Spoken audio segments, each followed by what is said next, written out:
Before I begin, may I make a request? You make the request to the chairpersons, but yes, you may. It's just that number 4 is my client, Kyle Madden. Would it be okay if he would piggy bank after my time or no? If you guys want to group up and condense together, that'd be great. Yeah, that's what I meant. So I would start and then he would just go right after me, if that was okay. Yep. That's okay He's in the room right now. Okay, great. Thank you. You're welcome. Okay, we're live. We're all set, Steve and Gary. Okay. Good morning, everyone. I'd like to call to order the Judiciary Committee public hearing for March 26th, 2021. Remarks from my co-chair, ranking member. No, sir. Seeing none. Happy Friday, everybody. At the end of what has been a long week here in the Judiciary Committee, but appreciate everybody being with us again today. All right. Before us today, we have almost 300 claims for review and also a bill concerning the Claims Commissioner. For those who have not testified before this committee before, the rules are you get 3 minutes to testify.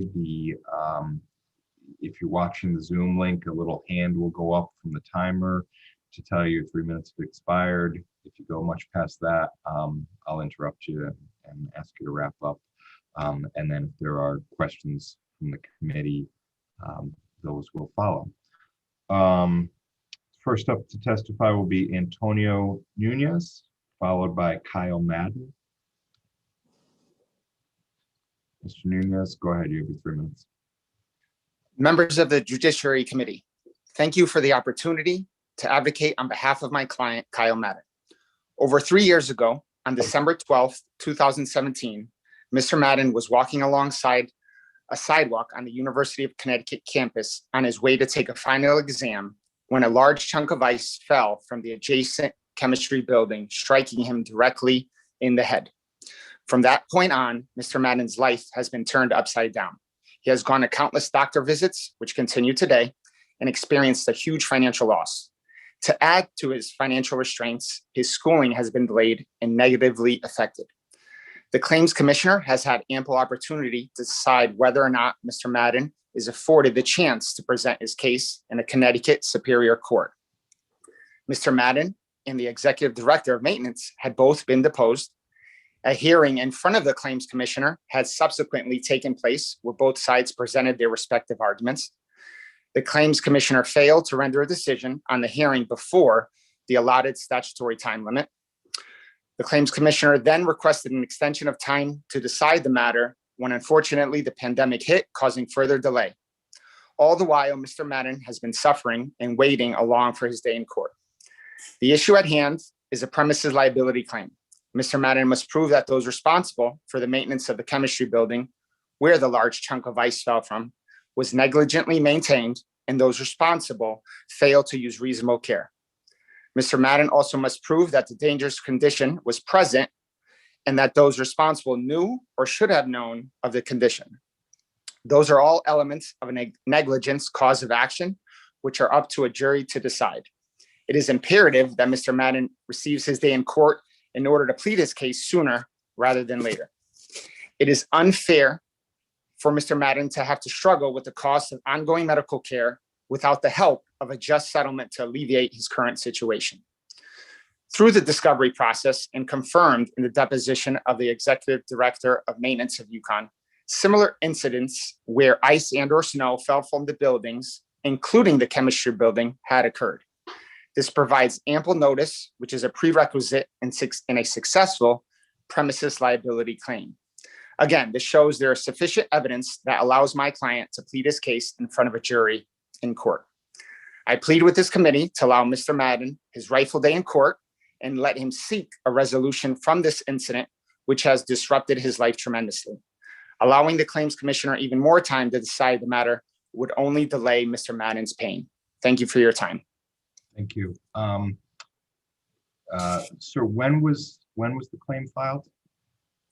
The exact date was at the beginning of 2018. Okay, and when was the incident? December 12th of 2017. Representative Fishbein, with your indulgence, I'm going to let Mr. Madden testify, and then we can do questions of the two of them together.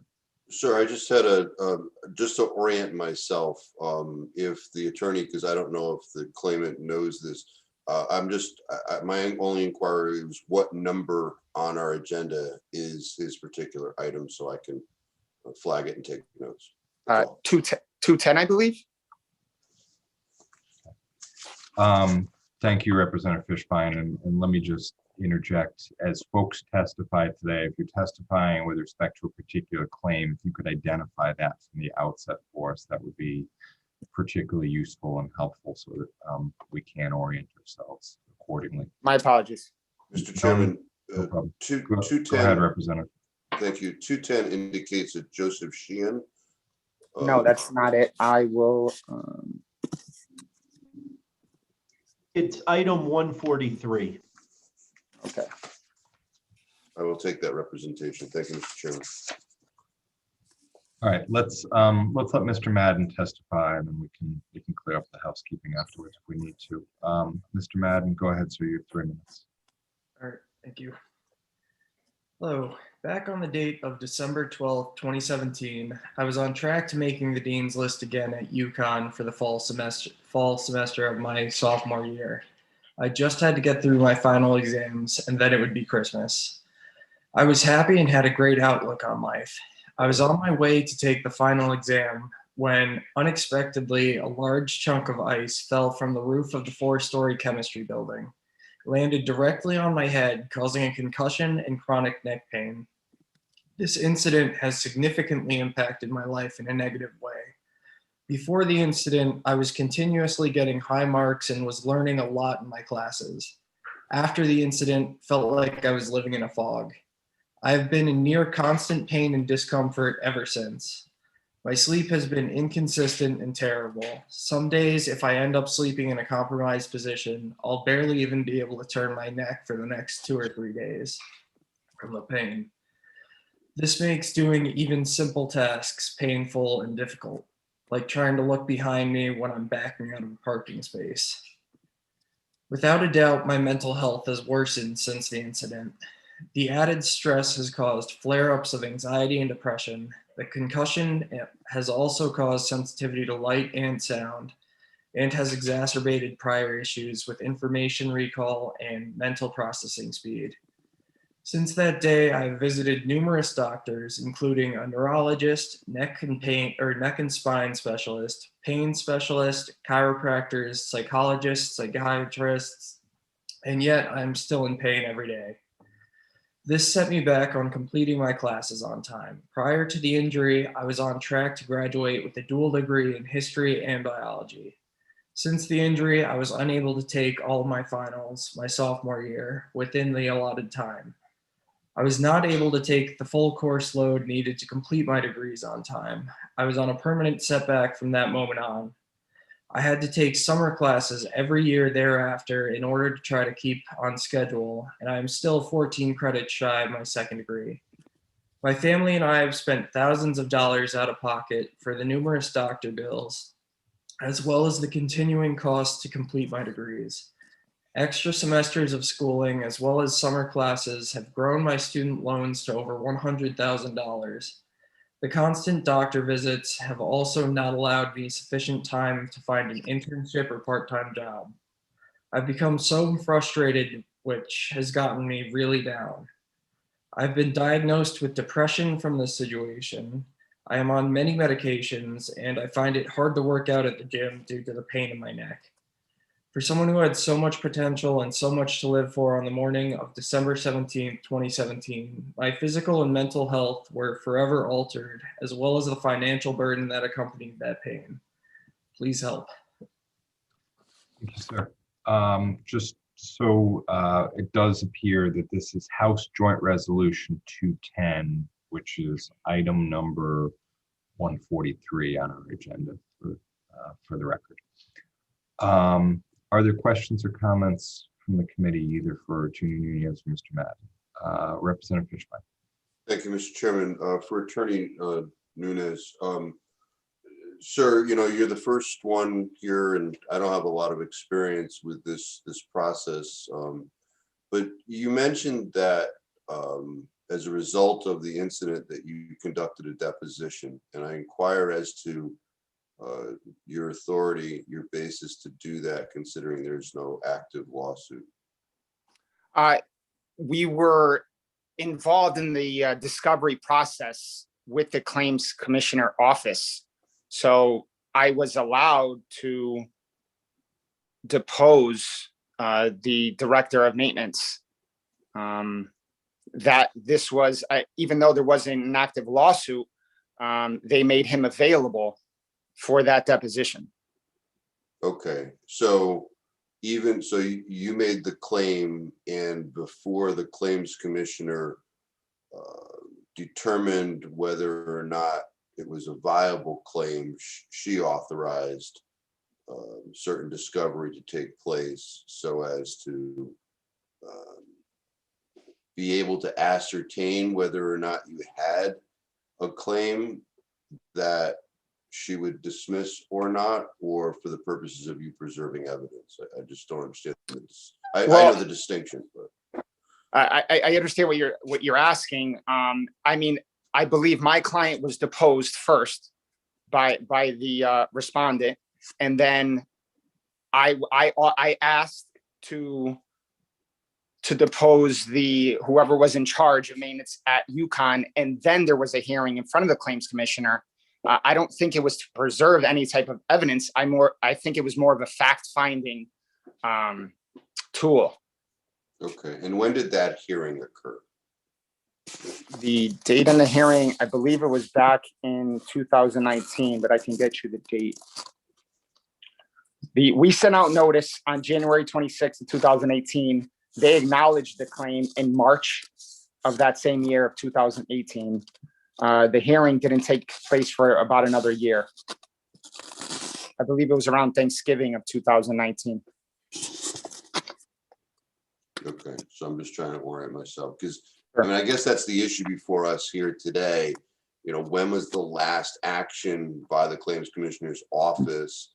Has there been enough passage of time? So, okay, I understand what's before us, and thank you, sir. Thank you, Mr. Chairman. Thank you. Representative Gilchrist. Thank you, Mr. Chair. I just want to thank you, Mr. Madden, for being here today and say how very sorry I am that this has been your experience at the University of Connecticut. And I'm sorry that you and your family have had to go through this, and wishing you a recovery. Thank you. Thank you. Thank you. Let me echo that, and thank you both for being with us today. Next up will be Jeff Ment. Good morning. My name is Jeff Ment, and I'm here on HJ 206. While my dad and brother have probably undoubtedly testified before this committee many times, today is my first time. So thank you for allowing me to be here on behalf of my client, Connecticut State Trooper Justin Lund.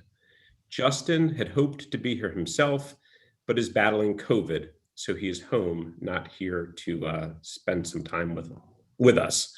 We are here to oppose any further extension of time in our matter. Our matter has been pending at the Claims Commissioner since Justin was injured on July 28th, 2016. And Justin's injuries on that day were quite unusual. Justin on that day found himself in a fight for his life. And as a Connecticut State Trooper, that's not unusual. What was unusual was the aggressor was a 110-pound German Shepherd police dog that the Connecticut State Police had given to Justin Lund that very day after purchasing it from a breeder in New York. Honestly, folks, this is a crazy story. The Connecticut State Police took Justin to a breeder's farm in New York and purchased at a steep discount a used police dog that had been returned by the New York State Police and the York Regional Police Department in Canada. The New York State Police gave the dog back and said the dog was, quote, too much dog. The York Regional Canada Police Force gave the dog back because of aggression issues with the handler's family. Justin was given this dog, 110 pounds, was given no equipment, no crate, no food, no bowls. And when he asked the supervisor about these seemingly simple things, was told to figure it out. So Justin drove 3 miles to another trooper's home in Milford to get a crate for the dog because he'd been told that the dog had to be crated. The training program, by the way, wasn't scheduled to begin for 46 days. So they gave him this dog 46 days early that had been rejected by 2 police departments, that had been bought on sale, and wished him good luck. Moments later, Justin was in a fight for his life. The dog had gripped and latched onto his head, was tearing his skull, was pulling the skin. Justin literally was fighting for his life. The only thing he had was his department-issued firearm or his hands. So he fought back. And unfortunately, his claim has been pending since 2016. And the state of Connecticut had filed a motion to dismiss. The motion to dismiss was denied by the claims commissioner. Then the state filed a motion for reconsideration. That was not acted on because the time ran out. And so we're sitting here waiting for an opportunity to file our lawsuit in Superior Court. Thank you. So, Attorney Matt, July 16, that's the date of the incident, or that's the date the claim was filed with the state? Date of incident, July 28, 2016. Date of claims commissioner notice, April 26, 2017. Date of motion to dismiss denial, April 5, 2019. Okay, so the claim has been pending with the claims commissioner since April of 2017. That's correct, Mr. Chair. Okay.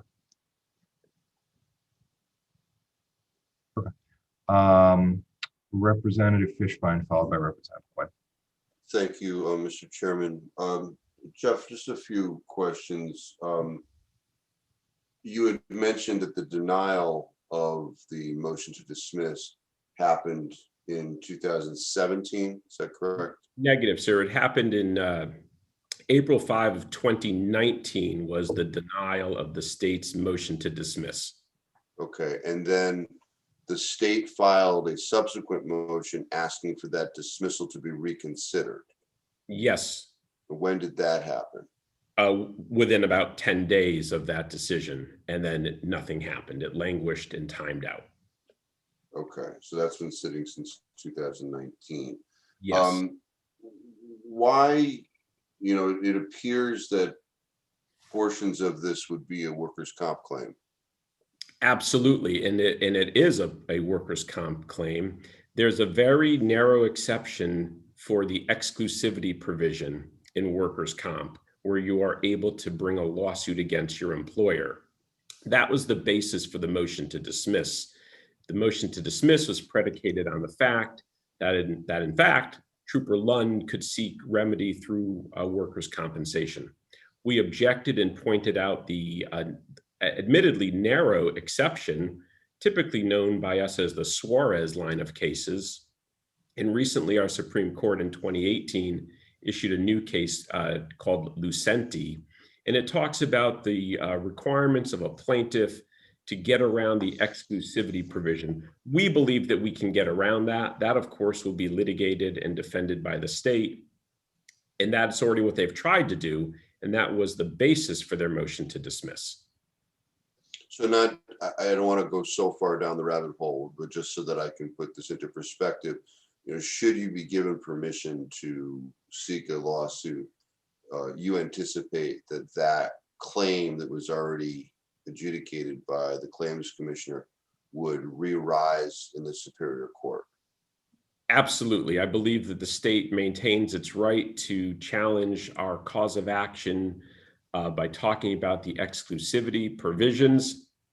The Connecticut State Police conducted an after-action report after an injury of this magnitude and pointed out their own failures in their own report. But of course, they'll still be able to defend themselves on that workers' comp provision. And I suppose, I mean, because if you assent to workers' comp, the reason why you wouldn't do that is the damages, the compensation to the injured party are lessened in the workers' comp arena as opposed to straight superior court. Absolutely, that's correct.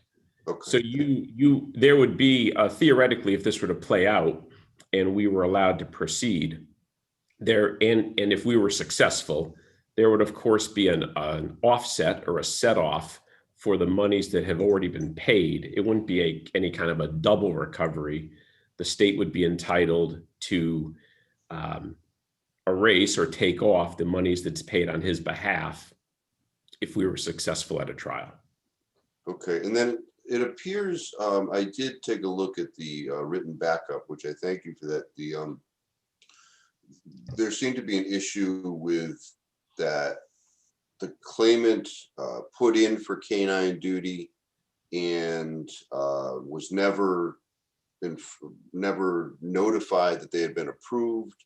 And then all of a sudden, here's a dog, which is a little, procedurally a little disturbing to me. Was any sort of claim with, the collective bargaining agreement made or with regard to that lack of communication? So what happened here is, in fact, one of the conclusions of the after action report, which is that the agency really had no policy or practice for determining and informing troopers whether they'd been selected or not. This was like a look and see opportunity, as Lund thought. Lund thought he was going to New York to be considered as a dog handler. The supervisor did not tell Lund until they were driving to upstate New York that he would be coming home with a dog. Lund didn't know he had been approved to become a dog handler, didn't know he was getting a dog, had no equipment at home for a dog. And then when they got there, all the dogs were roaming freely, except this one was over in a crate in the corner. And that should have been a tip-off that something was amiss here. But the after-action report concluded that Trooper Lund did not know he had been approved and did not know he was getting a dog that day. And that's the agency's own report. Yeah, interesting. Okay, thank you, Mr. Chairman. Representative Quinn, were your questions addressed? Between Representative Fishbein's workers' comp questions and Attorney Ment's workers' comp answers, my questions have been answered. All right. Well, we don't want to get in the middle of a workers' comp today. So, all right, great. Thank you, Attorney Ment, for being with us. Thank you. Next up will be Attorney Link Woodard. Thank you, Chairman Staffstrom. I'm here speaking on HJ 211, Barbara Macara, and agenda number 144. And like the earlier speaker, my client is, I believe, in the room, and I would just ask that she be allowed to testify after me, if that's. Attorney Woodard, do we know what number on our agenda she is? It's agenda number 144, I believe. What's your client's name? Barbara Macara. She now goes by Barbara Scott. I just promoted her to panelist, so she's in the room now. Okay. Madam Administrator, which number on our speaking order? Makara is number 18 on the speaker list. All righty, great. Go ahead, Attorney Woodard. Thank you, Chairman Stafford, Chairman Winfield, Ranking Members Kissel and Fishbein, members of the Judiciary. Good morning. I'm Lincoln Woodard. I have the honor to represent Barbara Scott, formerly known as Barbara Macara, which is this number 2HJ211. This is a medical malpractice matter from an event on December of 2015, 6 long years ago. What I think you will find procedurally unique about the injustice here is that since February of 2018, over 3 years now, counsel for the state has consented to allowing us to go forward in the Superior Court. And even with this consent, we cannot get the Claims Commissioner to act on Barbara's case and grant permission to sue. We're here today asking this committee not to send us back to the black hole over at the Claims Commission, but rather to exercise the legislature's power to grant Barbara Scott permission to sue for this med-mal claim. Because of their complexity and the good faith protections bringing med-mal cases, these cases are supposed to be procedurally quickly handled over at the Claims Commission office once a good faith certificate is filed. In fact, in 2019, Connecticut changed rules to allow med-mal cases to go directly to court if filed within 1 year. But Barbara Scott's case was sooner than that, filed in 2016, and has been stuck at the starting block and remains stuck because the Claims Commission office is overwhelmed, understaffed, and cannot seem to dispense of cases like this. This is part of the older group of cases here now from 2019, where extensions were sought because the cases were more than 2 years old, but were not passed out of the Senate that year. As a result, when we tried to get action in the Claims Commissioner following the conclusion of the session, she said she was without jurisdiction to act on the file. And so the case has sat. And then it came back in 2020 with the over 100 other cases on your list. And then there was together a new list of cases of over 100 cases that hadn't been reached over the course of that year.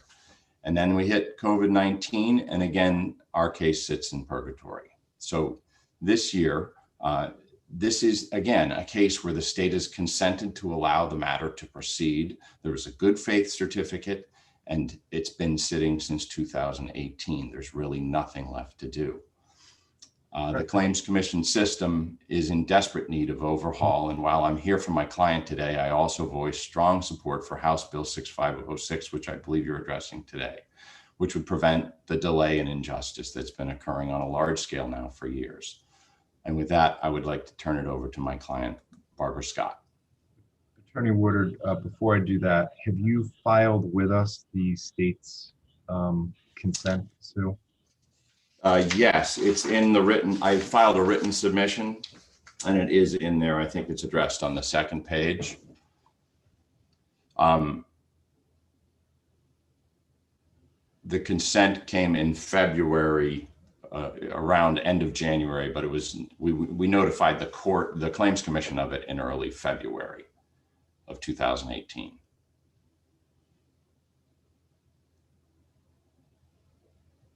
Okay. But do we have the actual notice of consent from the state? So there's not a written, what it is, and I'm happy to submit it. There was a conversation, there were some issues with the good faith certificate and the scope of the claims against nurses versus physicians. That certificate was then narrowed because the good faith letter that we got was only from a nurse, and it's a medication error that my client will discuss. So it was amended. Then we had a conversation with the attorney for the state, Attorney Silva. He agreed to allow the case to proceed. I put that in a memo to the Claims Commissioner, and we have some email follow-ups, but it's just been sitting as a memo, and obviously they're copied. There was no objection filed or anything from that point forward, where I did actually mention that there's consent from the state. So that's where it has sat. Okay. I guess what I'm asking is, can we get written confirmation from the state that they consent on this? I can try to get that from Attorney Silva. I did send him a copy of what I'd filed, the written submission, just because I felt he should have a copy of it. So I can try to get that for the committee. Happy to do that. Okay. Ms. Scott, or is Ms. Macara, is she with us? Yes. Oh, Go ahead, ma'am.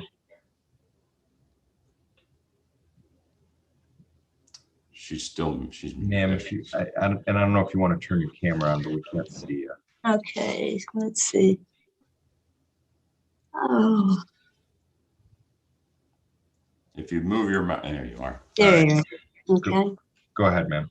Okay, I'm asking that you not grant the Claims Commission another extension, but instead allow me to seek justice in the Connecticut courts for what happened to me in UConn Hospital in 2015.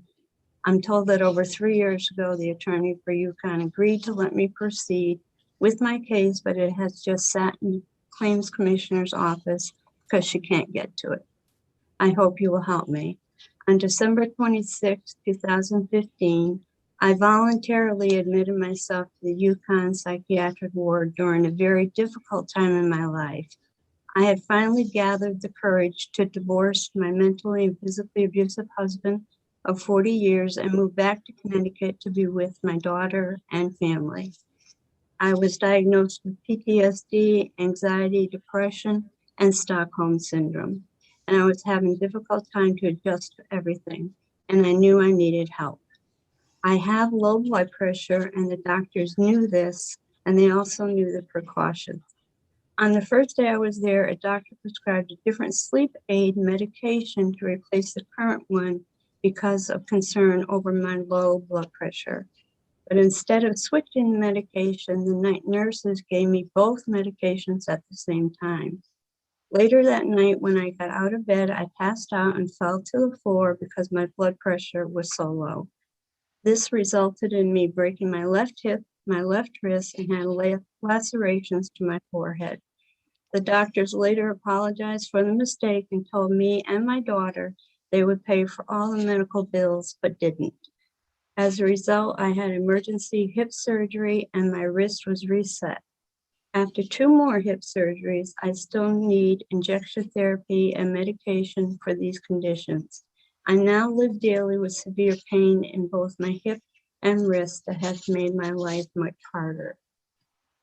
After this happened, I decided to get an attorney because I was in so much pain and upset about what they had done and had received bills to pay.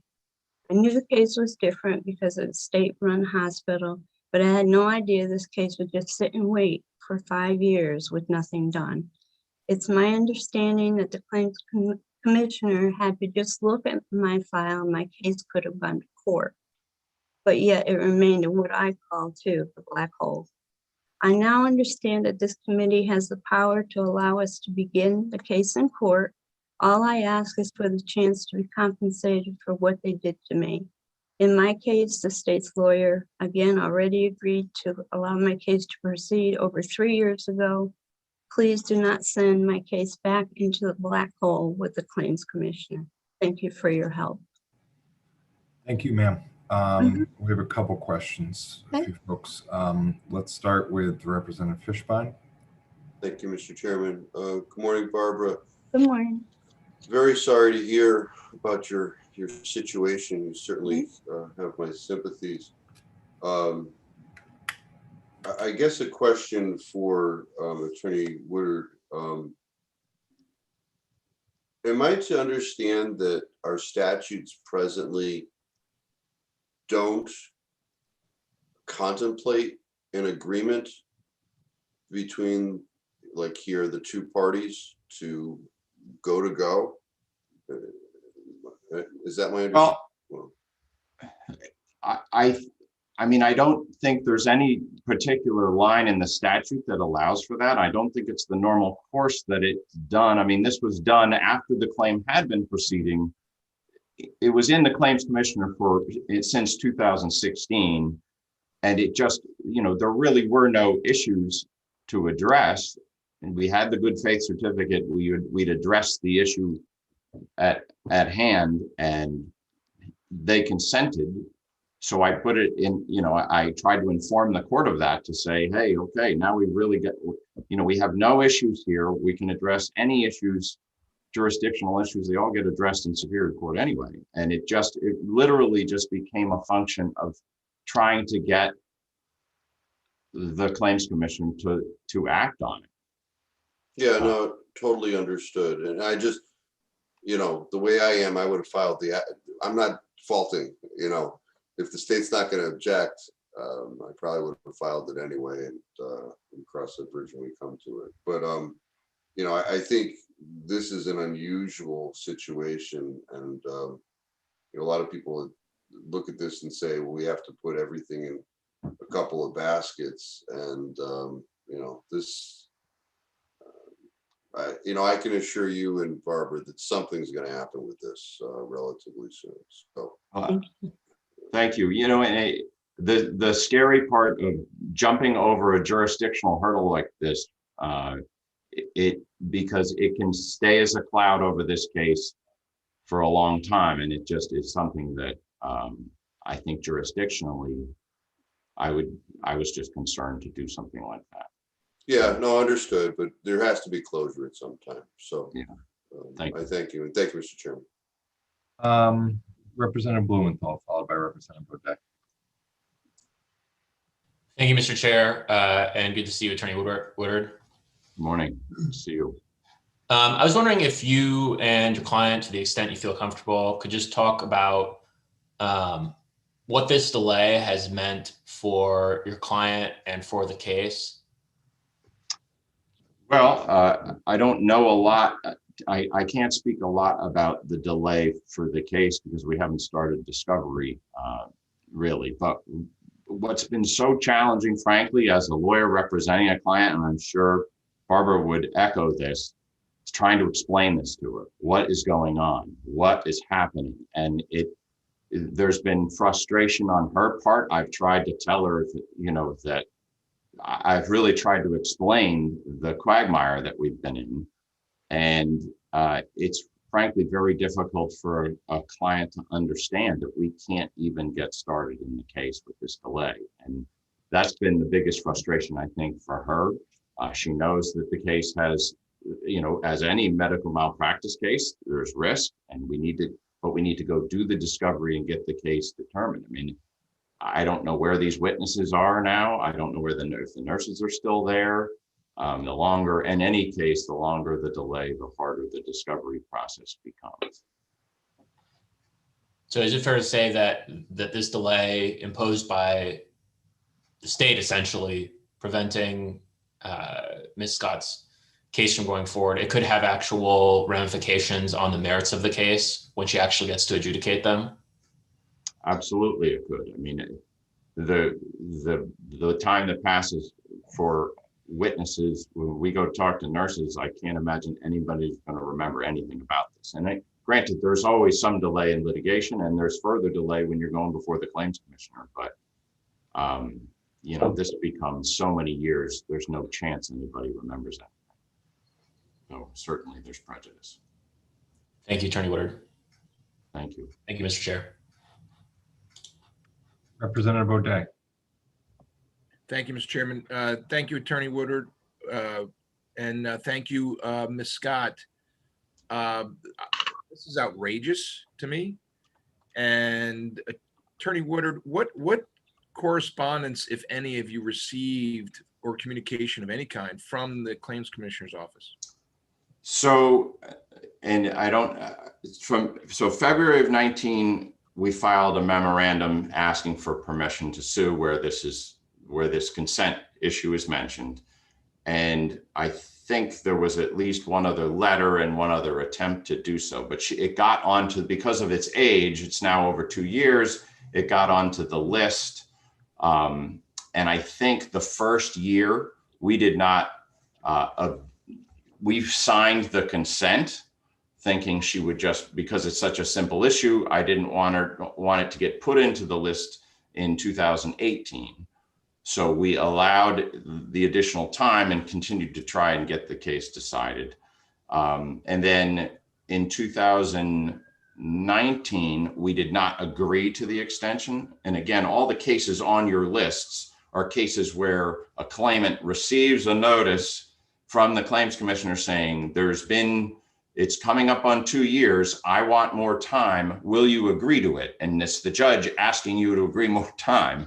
So there is sort of this thought to allow for that time. But then when it came up the second time, we did not agree to it. And because it did not get addressed, the only other communication we got was after it did not get addressed in 2019, and we tried to re-up the issue and get it signed over at the Claims Commission. We were told she's without jurisdiction because the legislature didn't act on her extension. So there was nothing she could do.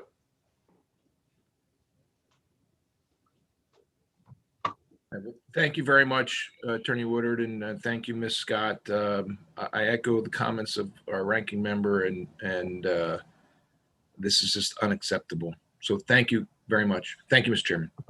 Thank you. Representative Fishbein? Is your Yes, hand? sir. Okay, Thank go you, Mr. Chairman. Attorney Woodard, you did testify in support of 6506. I didn't know if you had an opportunity to look at Attorney General Tong's opposition to the bill. Very briefly, I did. I know there are others who looked more closely at it. I had a deposition, so it came in. I saw it yesterday, so I very briefly. Because I understand your case is unusual, right? But 6506, the way I read it, would basically gut the claims commissioner process. And he raises some concerns that it would impede the Attorney General's office from asserting certain defenses at the claims commissioner level that are legitimate and are in conformance with the current process. How do you? I mean, I know you haven't reviewed it, but it's a basic concept. Do you support, adopt, oppose that position? So yeah, no, I don't think the bill is not designed to allow them to forego any jurisdictional issues. Many of the jurisdictional issues are protected by being able to be raised in the Superior Court, and certainly there are jurisdictional issues that at times should be raised in the Claims Commission based on the existing process. The bill is not designed to gut that process. What it's designed to do is put her feet to the fire essentially over at the Claims Commission office just the process has to move forward somehow, some way. And that there should be a deadline that needs to allow claimants to go forward with legitimate cases. And there's good faith. The good faith certificate that is part of this bill is designed to allow, the Claims Commission is really supposed to be a very low standard to review for obvious jurisdictional issues that are there. And no, I believe that the bill as written allows those claims still to be raised. I don't think we're trying to eliminate those jurisdictional defenses by this bill. No, I understand. I think when the statute was passed and has been modified, that it's supposed to be a low level situation, but now we have, I hear these horror stories about, depositions and interrogatories and all of this stuff in the claims process, which takes it away from being that low level review that I think the legislature contemplated. So those are all things that I'm balancing, but I just wanted to get your perspective. So thank you. And thank you, Mr. Chairman. Yes, thank you. Thank you, Representative Fishbein. And I think we will have some testimony later, Representative, on behalf of some folks on the bill, so we can certainly dig deeper. But I want to thank Attorney Woodard and Ms. Scott for being with us today. And certainly wish you all the best, Ms. Scott, as this plays forward. Thank you. Next up will be Patrick Tamiesh.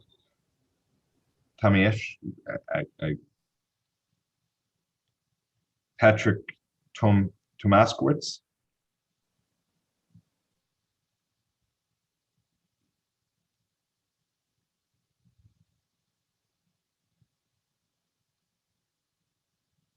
Is Mr. Tomaskowitz with us? I see him on the screen. He may be muted. His video is not on.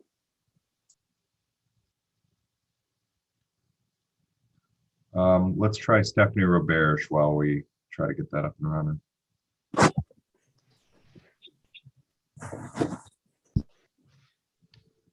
Attorney Roberge, how are you? I'm good. How are you? Good. Go ahead. Thank you. Representative Stastrom, Senator Winfield, and members of the Judiciary Committee. I'm the current president of CTLA, and I'm here to urge you to pass House Bill 6506. The problems that have resulted in the extreme backlog of cases at the Office of the Claims Commissioner have, taken place over the course of years. And the only way to correct the problem is through legislative action. And respectfully, the legislative action is really needed now. Now, there have been discussions, and we've been involved in a number of them over the past several years with the Claims Commissioner's Office, the Attorney General's Office, some of the members of this committee. And it actually appears that the substance of this bill appears to have taken all of the concerns and things, and this bill really addresses all of the issues, it appears, that have been raised over the course of the last several years. This is a good bill. The legislation will help restore the efficiency to the office. It helps relieve the backlog of cases reasonably and gradually, and it prevents future backlogs of cases. It's important to recognize that this bill is addressed strictly to claims seeking permission to sue the state. And as discussed in our written testimony, which has also been provided, the claims seeking permission to sue the state involve a totally different inquiry by the Claims Commissioner than for claims for payment. They should therefore be managed differently. What the bill does is it allows the claimant to provide to the Claims Commissioner with supporting evidence at the time that they file their claim. This provides the Claims Commissioner the opportunity to begin assessing the validity of the claim at the time that the claim is filed. That's an important tool that is not currently clear in the bill. Because the Claims Commissioner is charged with making a determination of whether the state could be liable under the statutory framework that currently exists, this bill makes it clear that the Claims Commissioner can make that determination without the necessity of holding a hearing. If in his or her discretion, she or he does not believe it is necessary. And it's important to recognize that that doesn't mean that that gives away the right to a hearing altogether. It's still within the discretion of the Claims Commissioner. So in the appropriate case, Claims Commissioner can review the evidentiary information and make the determination as to whether a hearing is required. Moving forward, what this bill also does is that by July of 2022, for cases that have been pending, again, strictly cases seeking permission to sue the state, cases that are pending for 18 months or longer without action will be deemed granted and given permission to sue the state. That doesn't, again, apply to all claims. There will still be opportunity for agreements for extension to be made. And it's important to recognize that this isn't in a way modeled after the Federal Tort Claims Act, where in federal court, if you have a claim against the federal government, after 6 months, you're free to file a federal action. This actually helps both sides because it prevents evidence from becoming stale. It allows for timely disposition of cases, and it protects due process rights. We've already heard on the few cases this morning how long these cases are lingering at the Claims Commissioner's office. This bill also addresses the backlog. Attorney Roberge, we're well past the 3 minutes. I just need you to summarize, and I got some questions for you. Okay, well, and I guess in summary, this system is broken, and this bill will, I'm going to say it again, it's a good bill. It will relieve the backlog of cases over the course of the next 17 months, prevents the backlog of future claims, provides the Claim Commissioner with more flexibility, and it safeguards the state against meritless claims as well. So we urge you to pass. Thank you. Representative O'Day. Thank you very much, Mr. Chairman, and thank you, Attorney Roberge, for your testimony. I think we all can agree the system is broken. And I guess my concern is broken because of staffing and the personnel at the Claims Commissioner's office, or is it broken because of the process and procedures we have in place? or a combination thereof. So you had mentioned that claims seeking permission to sue should be managed differently than claims for payment. And can you just be a little more specific as to how or why you believe that? Well, because the claims commissioner has, under the statutory framework, has the ability to do essentially four things. And the four things are: when a claim is presented, make a determination for immediate payment on claims for $35,000 or less, make a decision of whether to dismiss or deny a claim, make the decision that after hearing the evidence on a particular claim seeking payment, if the thought is for more than $35,000, to recommend that sum to this body, or to grant permission to sue the state. Permission to sue the state requires a different level of review because you're not making a determination as to liability. In fact, according to the plain language of the statutory framework, the determination as to whether the state could be liable, which means the only, is the claims commissioner should just be looking at those claims, exclusively seeking permission to sue the state on whether the claim is colorable. The rest of the work involved after that initial review is made, that should then move on to the Superior Court, where the Superior Court has the appropriate resources, the judiciary, clerks. We all know what is at the disposal of the Superior Court to manage these cases, and cases will then move more smoothly, appropriately. Claims won't get stale, like we've already heard. Evidence is available to both sides, and I think if you review the entire framework of this chapter, that was what was originally intended. So basically, it'd be similar to the CHRO, where you'd simply get a right to sue letter from the CHRO. Is that what basically you're advocating for?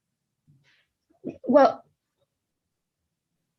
I'm not advocating for anything different than what's already there.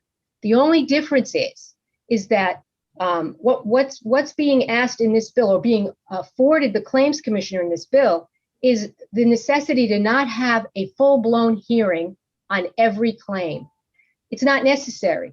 This authorizes in the appropriate case, the claims commissioner to review the claim, any supporting documentation, any supporting evidence, memoranda, affidavit, and if after reviewing that, the claims commissioner says, in his or her discretion, I believe that the state could be liable under this set of facts, then it moves on to the next level, to the Superior Court.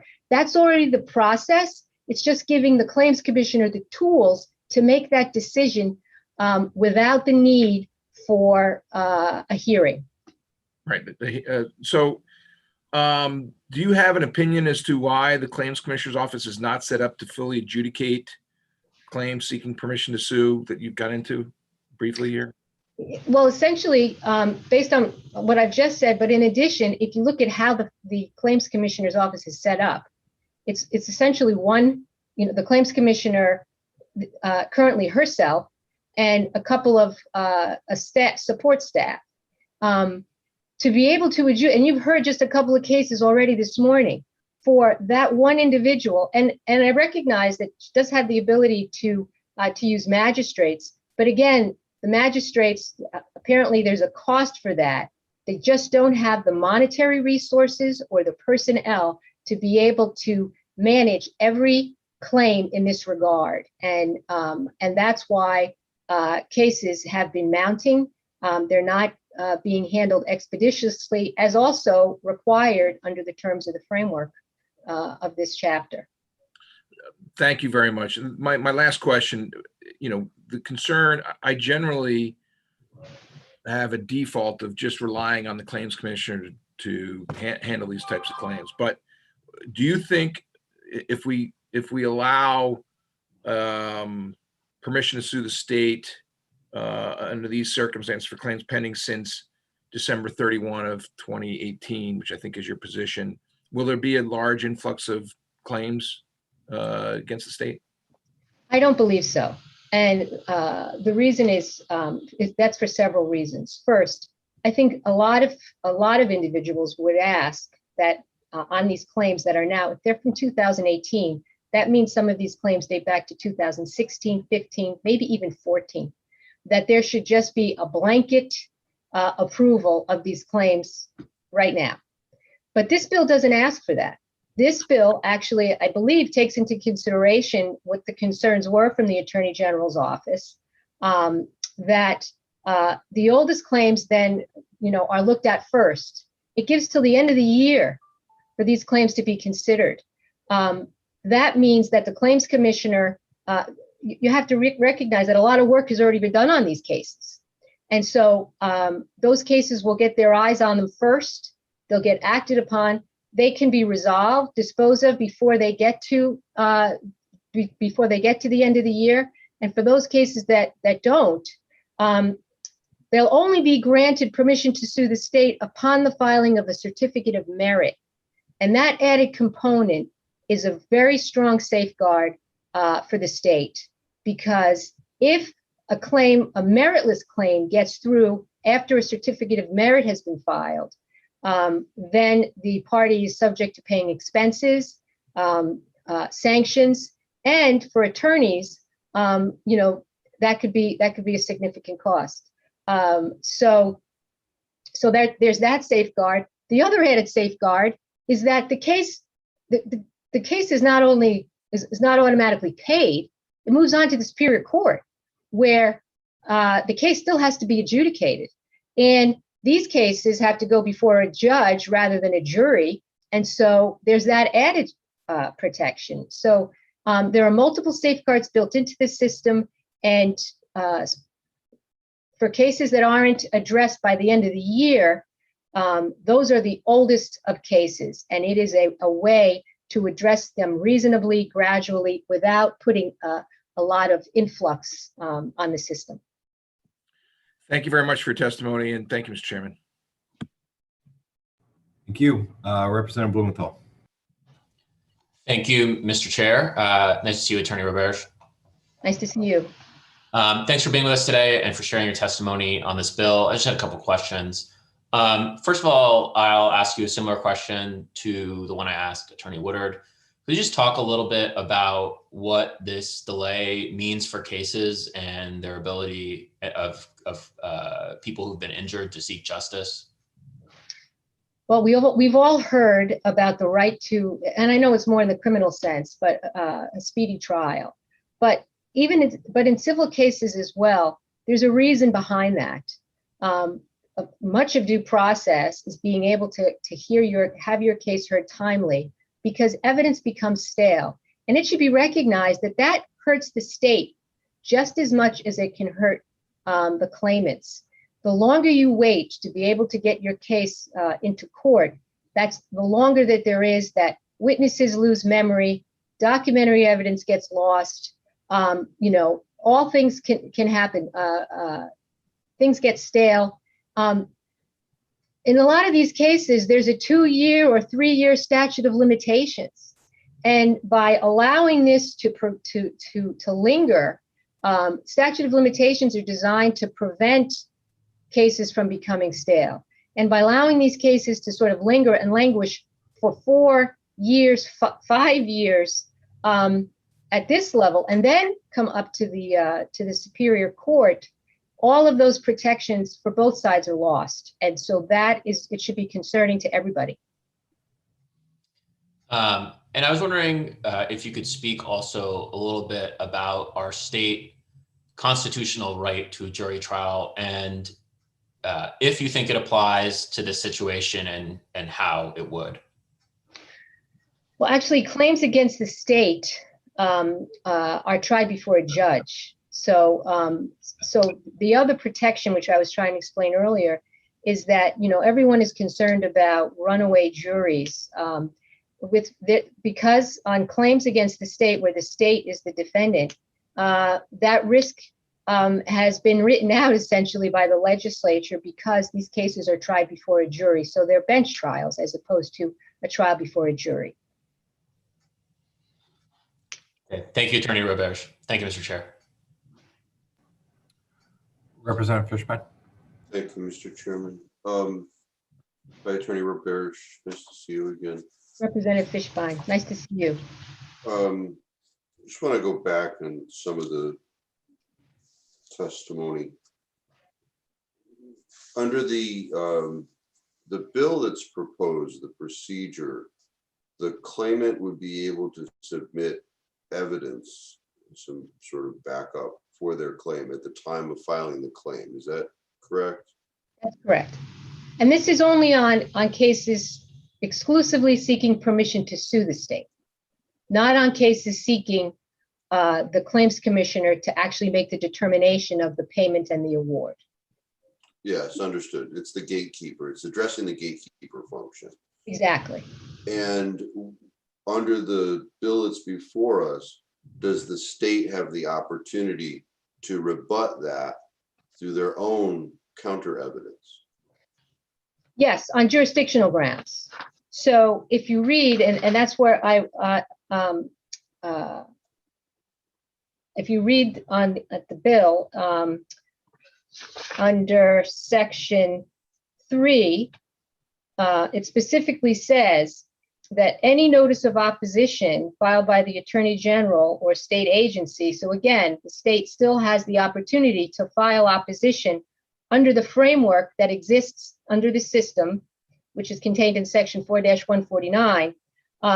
So the new bill specifically provides that any notice of opposition filed by the Attorney General or a state agency or department pursuant to section 4-149 in response to a claim that exclusively seeks permission to sue the state shall be limited to opposition of the claim based solely on jurisdictional grounds. So those very jurisdictional grounds that I think you raised earlier, Representative Fishbein, are specifically saved in this bill. It specifically provides that the Attorney General, in response to a claim filed for permission to sue with supporting evidence, has every right to file opposition based on jurisdictional grounds. And I think I just want to, and you're referencing when I referenced Attorney General Tong's memo to this this body in opposition to the bill. You know, he raises the concern about asserting defenses at that time. The examples he gives is recreational use of land, judicial, quasi-judicial, prosecutorial, and other immunities. Under the jurisdictional portion that you were just reading, would the state have that opportunity at that point? They would have the opportunity to raise it if they deemed it was a jurisdictional ground. They would have the right to raise that before the claims commissioner. And then the claims commissioner, after receiving that information, it's important to recognize that point the claims commissioner can make the determination, hey, I need to have more evidence on this, and ask for maybe particular evidence from both sides, and then set it for a hearing for that purpose. That becomes discretionary. So what I heard earlier, Representative, from a previous question, on a previous matter, the claim that this would gut the current system. This doesn't gut the current system. This takes into consideration the current system and just allows the system to work a little better and give the claims commissioner's office the flexibility to make a determination as to what areas they may need to hear cases on, and other cases that don't require a hearing, and make that determination at that level. It will also avoid the necessity, avoid what's occurring now, where actually they're getting into way too many facts. Cases are being adjudicated or litigated twice. I know you were asking questions of a previous party about depositions being taken, et cetera. Depositions and protracted discovery have somehow made its way to be occurring on almost all of these cases. They shouldn't be. That should be preserved for the superior court level, where there are appropriate protections, and what you end up run the risk of is the Attorney General's office is defending the cases twice. Claimants are required to expend money, considerable resources twice, and it's a waste of resources. So this also allows the claims commissioner to make that initial decision of whether the state could be liable, and then leave all of the things that accompany judiciary action, like discovery questions, like motion practice, to the Superior Court. Okay, but looking at the language in the bill, I took jurisdictional challenge by the state to be something like, the claim is filed 5 years after the incident complained of, right? That's a straight jurisdictional challenge, right? And that would be asserted by the state. But a defense like quasi immunity for a statement in court, right? That defense, I think, is one raised by Attorney General Tong's correspondence. And my reading of the bill, they would not be able to assert that. Do you read that differently? Because it doesn't say they can raise defenses. It says they can challenge jurisdiction. Right. And that's what the bill says, because the point is that whether the state could be liable goes to jurisdictional opposition, goes to the issue of whether the state could be liable. And it doesn't prevent the state in the appropriate circumstance from raising jurisdictional defense. It would be up to the claims commissioner if the claims commissioner deemed it to be jurisdictional, and then make the decision as to whether that would affect the claimant's ability. In other words, whether the claimant's claim, whether the state could be liable regardless of the opposition filed by the state. Okay, I understand your position on that.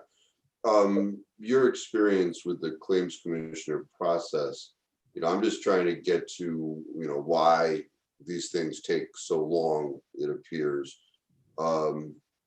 Is a memorandum of decision issued at the, let's say, at the denial of a claim? Is there a multi-page decision saying, why your claim is being denied? What does the claims commissioner do? Generally speaking, yes, memorandums of decision are provided by the claims commissioner. I can't speak to every single case, but Sure. I know in cases that I've been involved with, I have seen memorandum of decision. I didn't want to step on your toes there. I'm just trying, are they lengthy documents, or is it a, one paragraph, you're denied because the legislature says X, Y, sovereign immunity, that kind of stuff? Depending upon the case and the amount of work that was done, because oftentimes facts, more often than not, the facts are litigated at the hearing, and they are lengthier memorandum of decision, and then giving sort of an explanation as to why permission to sue was granted, which is not really, it's not relevant once you get to the Superior Court. Once you're given permission, you start anew, so to speak. So it's another reason why it's unnecessary to have a protracted and a full-blown trial on the merits of a claim before permissions to sue should be granted. And that is unfortunately happening. And then, because you have a unique knowledge in this area, so I just, just about the process, just for my edification, if a permission to sue is granted, yes, is that challengeable to us? Do you know, by the AG's office? I don't know if the AG's office challenges permissions to sue once they're granted. They do, like you saw, on the jurisdictional ground, a motion to dismiss was made, and they asked for reconsideration. But once permission to sue is granted, I do not believe that that is challengeable by this. And I don't know. Okay. I could get back to you on that part of it. I know that the claimant can ask for reconsideration and then come before you on a hearing like this and ask for that permission nonetheless. Yeah, no, I just didn't know if you knew off the top of your head. I'm not asking you to do research or anything like that on that issue. I'm happy to do that, because this is really important. I mean, and I think if you look at you have the report from the claims commissioner, the lists are huge, and those are only for cases where people haven't agreed to extensions.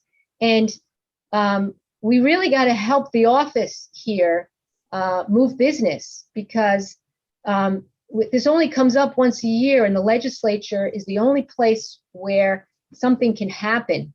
And if it's only a once a year opportunity to address it, it keeps spiraling and snowballing. And I'm concerned for all parties about where we're at next year if something doesn't happen this year. No, I totally agree with you. And I can tell you that this has been a focus. So I don't want to be here having this conversation again next year. But you mentioned that 5605 has the ability, after you get through the merit stage of sanctions, to try and prevent those meritless cases that get through this new process or this revised process. A concern that I have with regard to that is you get somebody who's judgment proof, and they just file a bunch of lawsuits. I mean, the sanctions are financial, right? That's what we're contemplating here under this bill, correct? Well, ultimately, if you're seeking a claim in the Superior Court, ultimately you're seeking to have your case heard, and you're looking for a civil remedy, yes. Yes, but then you would address the meritless cases, Yes. that there could be sanctions, and the sanctions that we're talking about are financial. Correct. Okay, and that isn't Well- always what.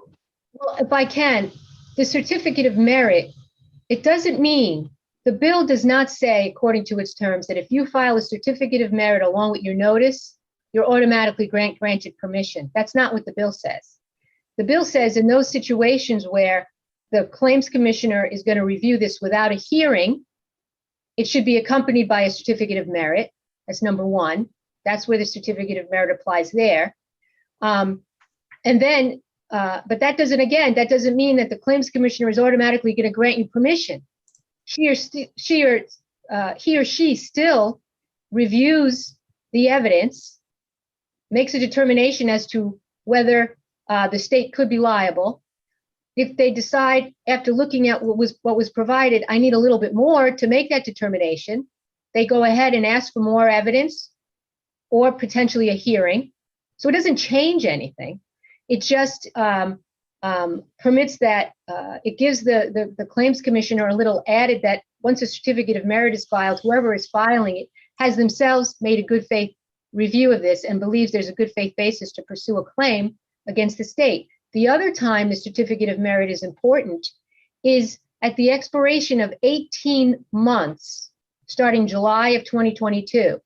There's a provision in here to prevent future backlog of cases. So what happens is, if after 18 months of a case of a claim pending and there have not been an agreement to extend, there hasn't been a decision, if the party wants their case to move on to the Superior Court, they file a certificate of merit. That means, hey, I believe even after these 18 months of working with the Claims Commissioner's office, there's a good faith belief that there's reasonable grounds to pursue a claim against the state here, you file that certificate, then you automatically move on to the Superior Court. Again, that doesn't mean that your claim is automatically paid at the Superior Court. It just means that your case advances there, and then it takes on the appropriate procedures associated with a lawsuit. So the certificate of merit doesn't mean when it's filed, your case automatically goes. It doesn't have that effect at all. Yes, I recognize that. I guess of ultimate concern to me as we talk about this today, I know Representative Blumenthal asked you about the Constitution. In Section 10 of our Constitution, it says that all courts shall be open, and every person for an injury done to him and his person, property, or reputation shall have remedy by due course of law, and the right and justice administered without sale, denial, or delay. And what we are left with here right now is delay, and I think it to be unconstitutional. So we got to do something here. I just don't know. And if I may just add, time limits move cases. So, by putting that 18 months, and that doesn't go into effect for over a year, but by putting time limits on things, it moves cases. I know in my practice, if I have a time limit, the case is going to move. You're going to get you're going to get what you need to get done within that time period, or you're going to sustain the consequences. It may take a short period of adjustment, but time limits work. And this gives plenty of time for these cases to be reviewed. And under the current framework, it was never intended for these cases to stay at the Claims Commissioner's office for longer than 2 years from filing to decision on all claims.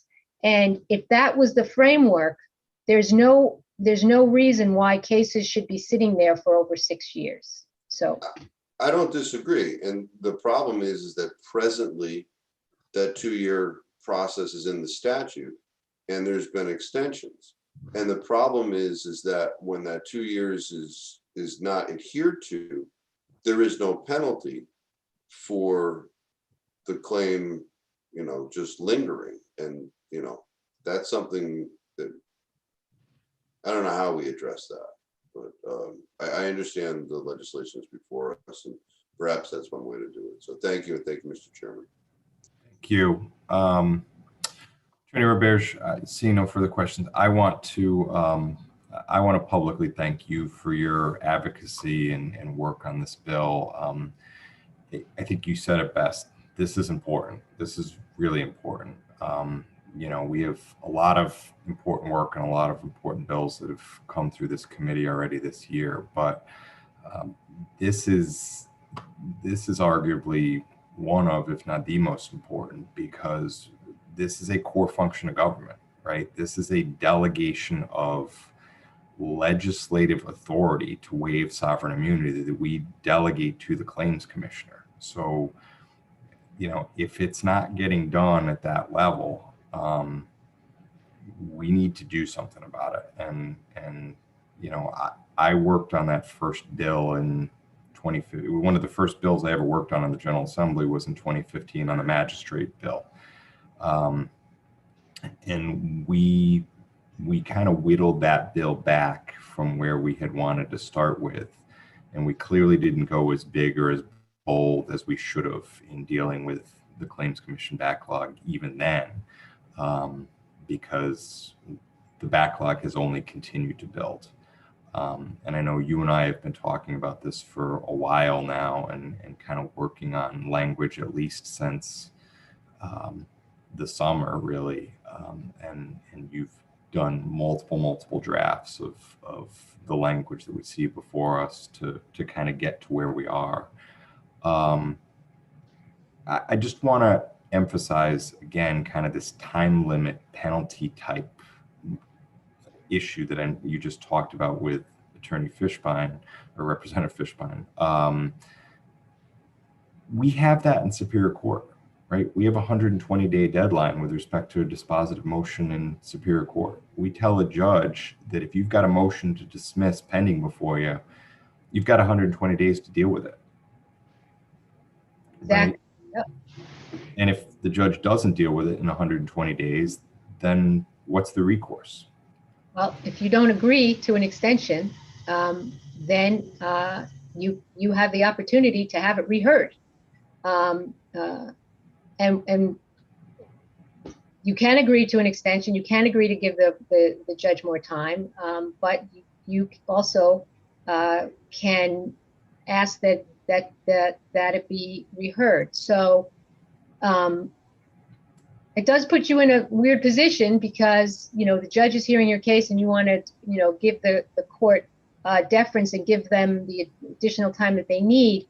But there are other safeguards in the Superior Court as well. Judges, even if they go beyond the 120 days, they can't go very far beyond because they're watching their dockets, and their dockets cannot languish like what's happening in the Claims Commissioner's office. They also are answering to you know, the presiding judge, and they're watching the, you know, the cases and how they're progressing. And so that's what, you know, judges have deadlines, claimants have deadlines, and that's what keeps cases moving, because everybody recognizes that stale claims don't allow for justice. And so that's why cases have to be moving. And I have to say that I understand why you would think that time frame in this proposed bill is a penalty. It's not a penalty. It's a tool, because no one is truly penalized, because no one is going to pay any money after the lapse of that time limit. It just means that your case moves on to the next level.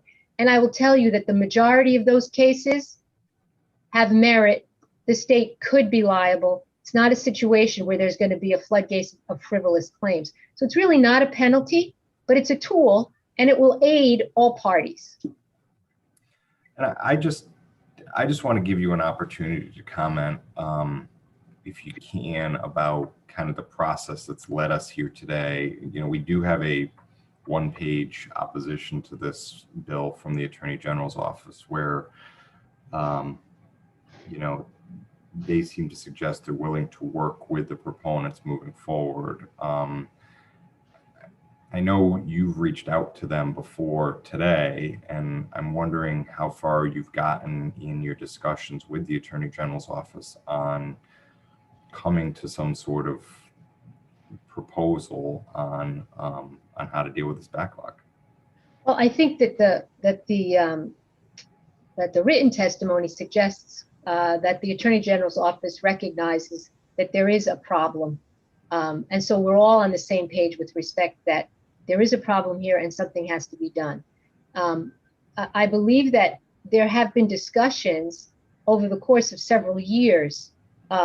At least I know of the ones that have been taking place through CTLA. The two past presidents have had discussions and met with the Claims Commissioner. How can we help the Claims Commissioner's office? Then spoke with the Attorney General's office, and we recognize their concern. The concern because some of the original proposals were, hey, the legislature should just act on these stale claims, and just when you have an opportunity to hear them, give blanket permission on these claims to proceed. And the concern was, my understanding from the Attorney General's office was that they didn't want to have a major influx of claims. They were concerned about that. And so that's written into this bill, as I described earlier, sort of a gradual tiered approach. So that has been taken into consideration. And this year we have had, you know, discussions with the Attorney General's office also, and they are interested in doing something, you know, to get these cases moving and to get rid of the backlog. So I am optimistic and glad and welcome the opportunity to work with the Attorney General's office. But I think it's important to have legislation to do that. So this clearly is a window of opportunity for all sides. And I'm hopeful that we take advantage of that opportunity. I agree with you. I think, the tiered approach to this rather than just a blanket, all right, claims after this date go, is where kind of, to me, the Attorney General's argument that this is going to create some sort of flood of work for them, I find less than persuasive. But again, I want to thank you for your work on this, and look forward to continue to work on this as we move this forward. I welcome the opportunity. Thanks for being with us. Let's try Patrick Tomaskowitz again.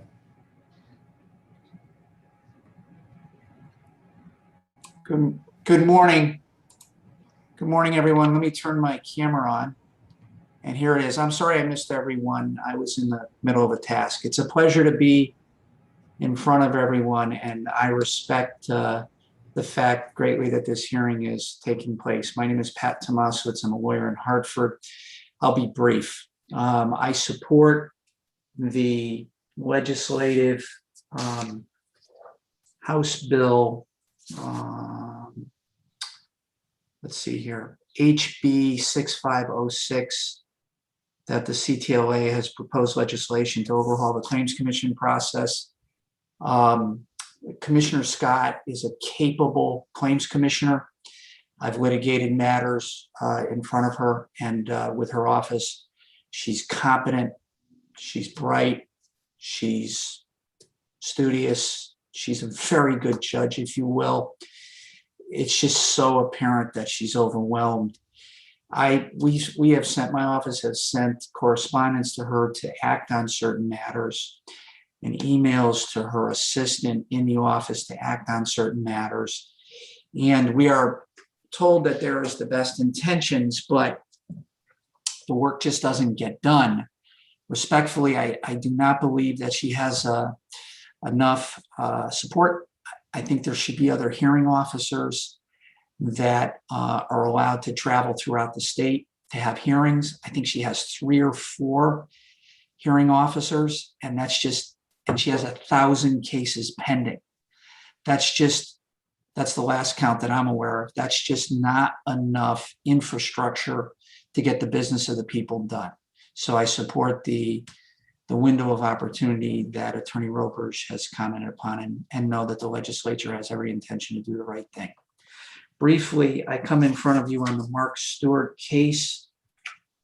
This was a case that was filed with the commission on December 23rd. What's the resolution number? The resolution number for Stewart, thank you. Let's see.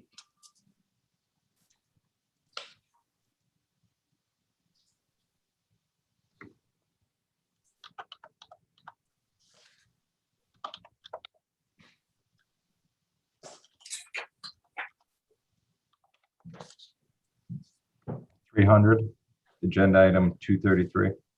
233. I think it's towards the end here. I do apologize. Mark Stewart is 300. Yes, thank you. This case involves a gentleman who was wrongfully incarcerated for a period of 30 days. The claim was noticed properly to the commission on December 23, 2015. It involves a gentleman who was wrongfully incarcerated for violating his parole. He had rec credit time during his period that was not applied. And during his period of incarceration, we had identified this issue to the records specialist with the Department of Corrections. And at the end of approximately a 30-day period, we received an email from the records specialist that it was a mistake that DOC made. And then they, at that point, reached the conclusion that he was entitled to rec time and he was released. He was incarcerated at the Hartford Correctional Center wrongfully for a period of 30 days. Our claim was filed September, once again, December 23, 2015. We tried it, we litigated it in September of 2018. And here we are in March of 2021 without a decision. So this is just another situation where there has been delay in the process. The liability hearing, I brought in the record specialist. The record specialist testified in front of Commissioner Scott that it was an error. She apologized in front of the claimant, Mark Stewart, who was the subject of the wrongful incarceration, that he shouldn't have been subjected to the error. They should have picked up that he was entitled to risk reduction to earn credits that he did not get. And this was a decision that was not difficult for the commission to make because there was just an act of administrative negligence. So let me ask you, 'cause we're well over the 3 minutes. So this isn't a request to sue. This is a request for compensation under the wrongful incarceration statute. Yes, and I'd like now just to be released so we can litigate our case in the Hartford Superior Court. Why would it need to be litigated if the claims commissioner has the authority under the statute to issue a cash award, and we specifically wrote into statute a procedure by which she does that? Because she hasn't done it in 2.5 years. I think that we should be in front of a judge at this point.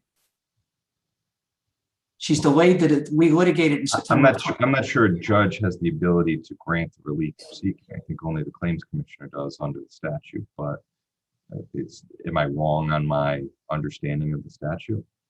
I don't know. Okay. To be honest with you, I just don't. I don't have that answer. I wish I did. Okay. If you could just look into that and let us know, because what I would hate to do is for this committee to grant you the relief you seek, only for you to be sent back as a public emolument or something else. My understanding, and I worked on the statute a few years back, is that only this legislature has put in place a procedure by which wrongful incarceration claims are paid, and there's a statutory formula by which they are paid. And it's the claims commissioner who has the authority to adjudicate and award that compensation. If she has exclusive jurisdiction, then that may be dispositive at this time of my request. Certainly what I could do is send a letter to the appropriate person on your committee to report back on that issue. All right, Representative Fishbein. Thank you, Mr. Chairman. To that point, we hold the Superior Court to that 120 days. And, if that's the case, then, maybe we should be talking about something in that fashion. But, I would think that this would be a 1983 claim, civil rights sort of situation. Well, our statute is expired, Representative, because it's a 3-year statute. So I wouldn't bring that claim now. I was just hoping it was a straightforward matter where DOC admitted a mistake. And when we had the liability hearing, I was confident we would get an award that was fair, just, and reasonable in the claimant's favor. And it just hasn't come to pass yet. Yeah, I would not bring a civil rights action in federal court on a 30-day wrongful incarceration. That would just be, if it was a lengthier period, then I would bring a 1983 action. I just brought it to the Claims Commission, was looking for permission, and we haven't received the award yet. Well, I mean, I'll just share that I had a client who was incarcerated. Well, he was in jail for an hour, and I brought a constitutional violation, and I was able to get some decent money out of that. So anyway, I understand where we are. So thank you, Mr. Chairman. Thank you. Representative Blumenthal. Just a quick question, Attorney Tomaszewicz. Yes. Are there differences between a 1983 claim in federal court and civil rights or other or negligence claim against the state in state court under state law? I believe there are differences. I think probably the primary difference is that under the 1983 action, you are entitled to a separate award of attorney's fees. I believe if you're successful in a 1983 action, you're going to also be reimbursed for your litigation costs. And there's a jury. So I think those are the primary differences that I can articulate, sir. And is it fair to say you have to sue the person?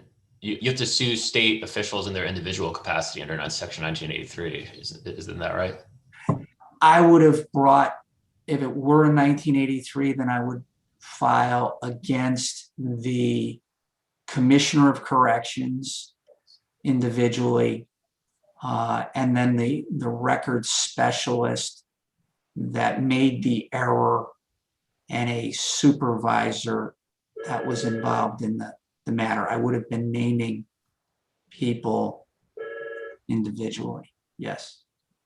So they may be indemnified by the state, but you can't sue the state directly for money damages under Section 83. That's my opinion. That's the way I view 1983. That particular statute. A claim against the state directly is not allowed. You're suing actors who have violated constitutional rights that are provided to the person who is injured. Okay. Thank you, sir. Thank you. And if I'm okay, never mind. Okay. Thank you, Representative, and thank you, Attorney Tomaskowitz, for being with us. Thank you, Representative. Thank you, everyone. We're going to move on to Eleanor Sterling, followed by Lisa Messing, and I'm going to pass the gavel to Senator Winfield. And before Attorney Sterling starts, I'm due to a conflict of interest, I'm going to remove myself from the hearing room. Okay, thank you. Ms. Sterling, and okay, Ms. Sterling, you have 3 minutes. You may begin. Thank you. Good morning, members of the committee.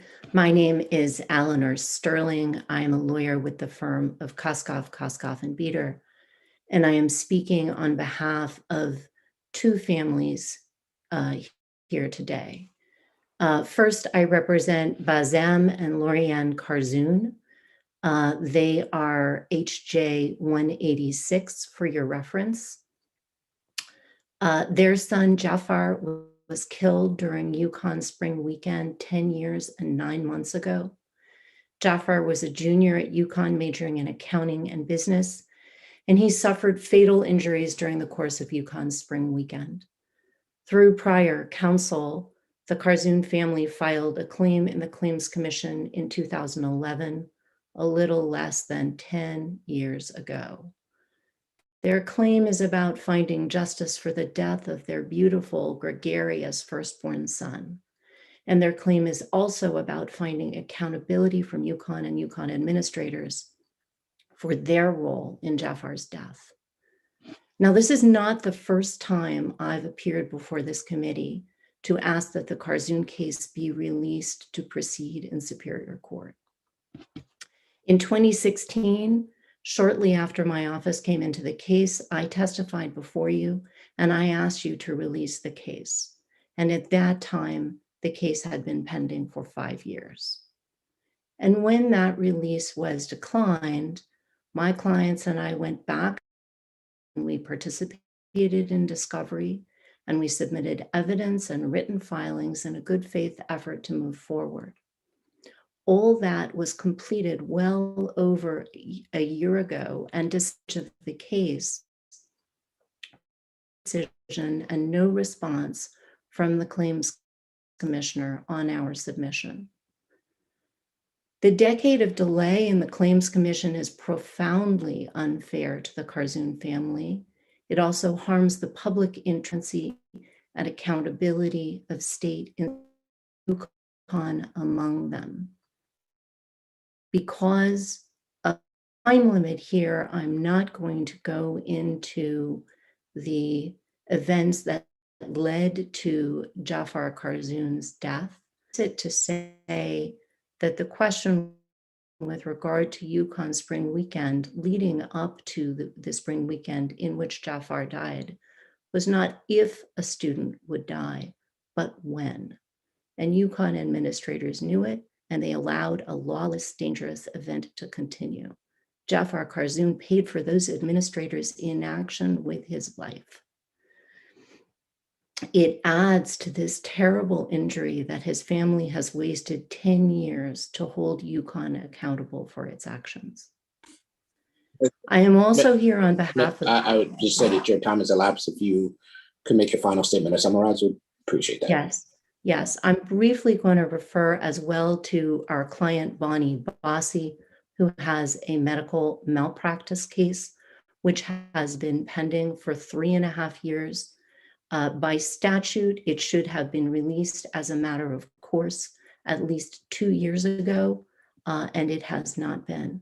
I am deeply grateful to Representative Fishbein for recognizing that Article 1st, Section 10 of the Connecticut Constitution should inform this committee's approach.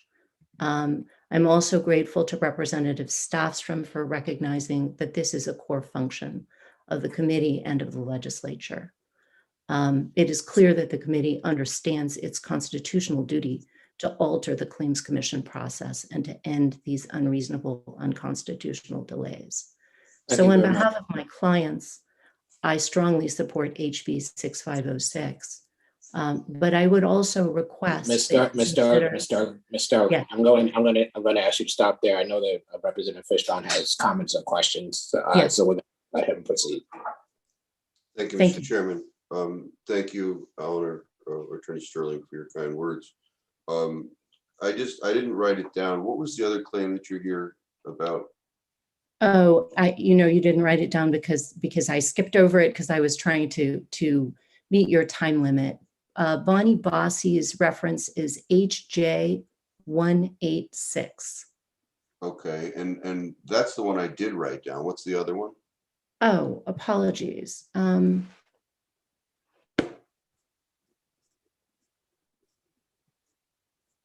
You know what? I think I transposed a number. Let me double check that. Bonnie Bossi is 92. Okay. And Karzoon is 186. Got it. Thank you. Thank you very much for the opportunity to clarify that. No problem. And you said that the young man at UConn, that incident happened 10 years ago.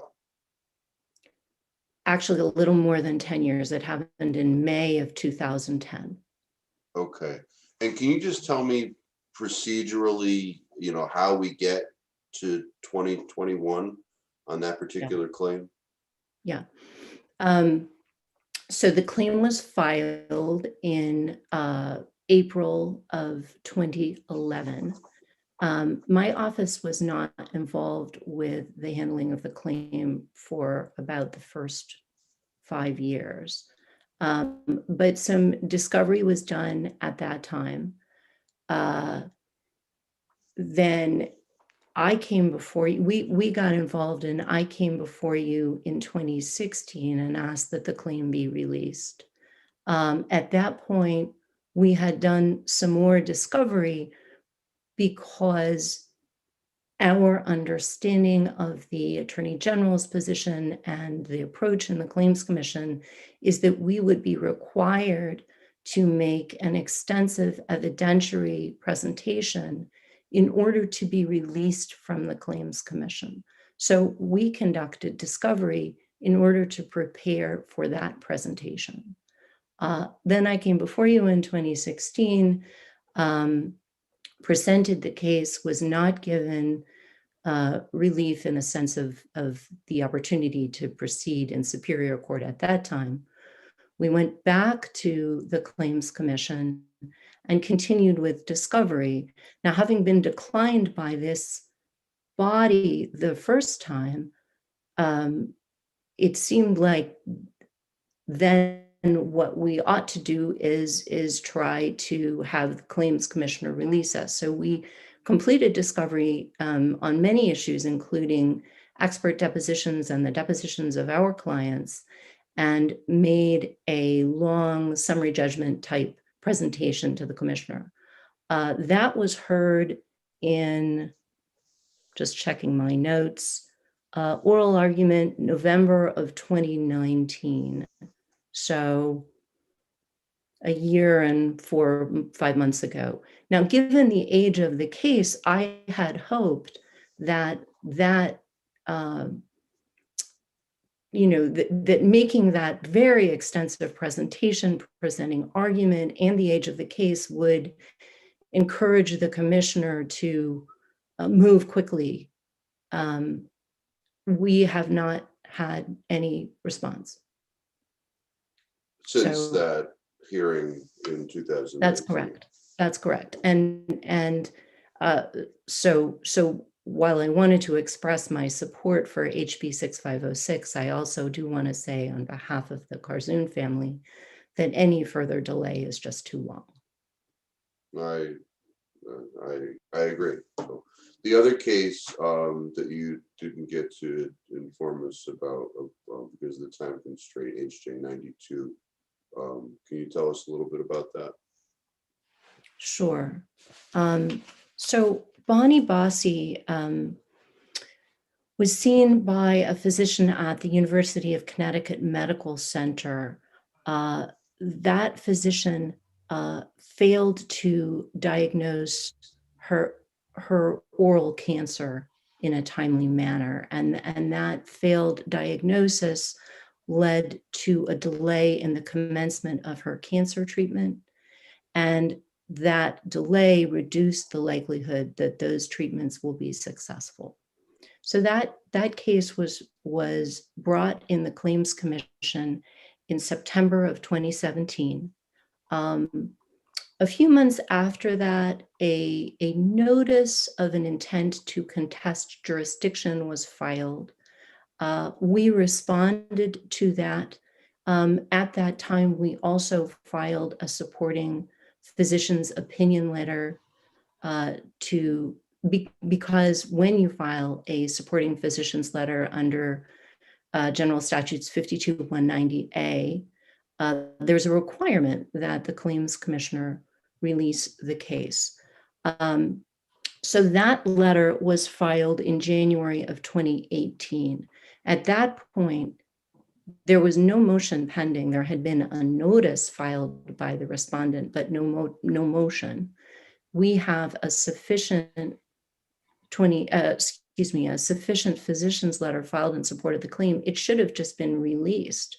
It hasn't been. We have called, we have emailed, we have expressed to the Claims Commissioner's office that one of Ms. Bonnie's hopes is that she can see this case adjudicated before she succumbs to cancer. And so we've expressed that, and none of that has resulted in a response and a release.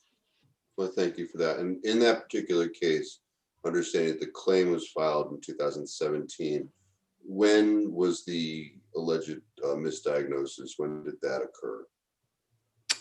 You know, I would have to check my notes on that. The alleged diagnosis, in terms of the exact date, the alleged diagnosis was within 3 years of the date of filing of the claim. So as you sit here today, you have no reason to believe that the filing of the claim was untimely. That's correct. Okay, that's And all. we've actually briefed that to the commissioner. So that became an issue in that case? Well, what happened was there was a notice of intent to contest jurisdiction. And the only thing that it said in the notice was it referenced the time periods for filing the claim. It didn't make an argument about untimeliness. So we briefed the question of timeliness because we wanted to remove any possible question about anything. And that brief was filed in December of 2018. So, I mean, what we've done is we have a timely filed case, then we have tried to supplement the record in every possible way to make sure that there's no question about anything. And we don't have a ruling. And the last supplementation, as I said before, was January of 2018. Well, thank you. Thank you for that information. Thank you, Mr. Chairman.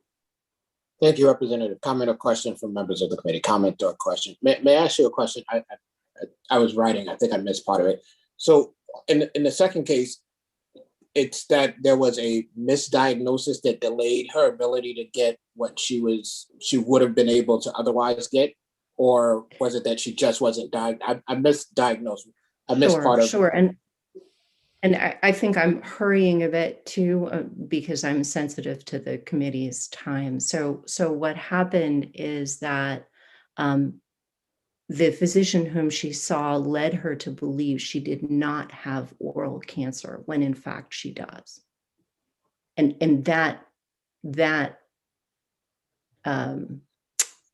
conveyance of information then led her to delay the commencement of treatment. In other words, she had to see a second physician in order to learn that she had oral cancer, rather than finding out from the physician who saw her at the University of Connecticut Medical Center. And just so I'm clear, when you say he led her to believe, are you saying that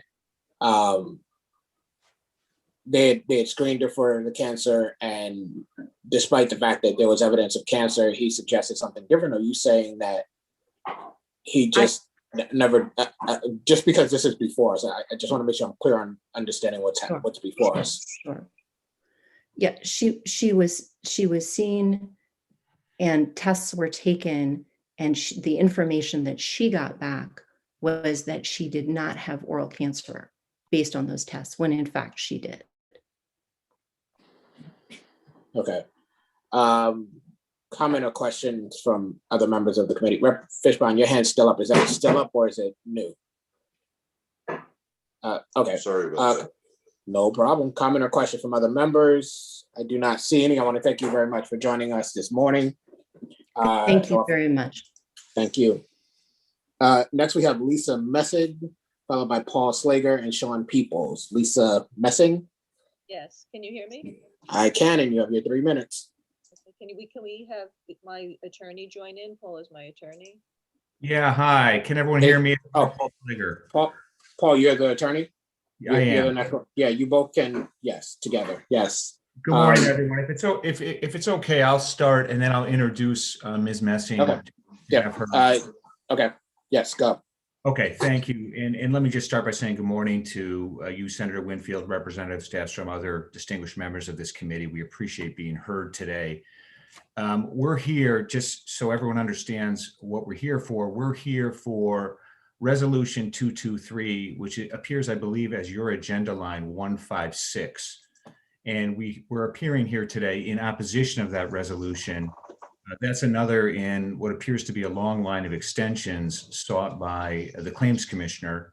I wanted to just provide this committee with a brief procedural history, and then I'll leave it to Lisa Messing, who's the mother of Adam Messing, to talk a little bit about Adam's situation and the impact of the delay on his case specifically.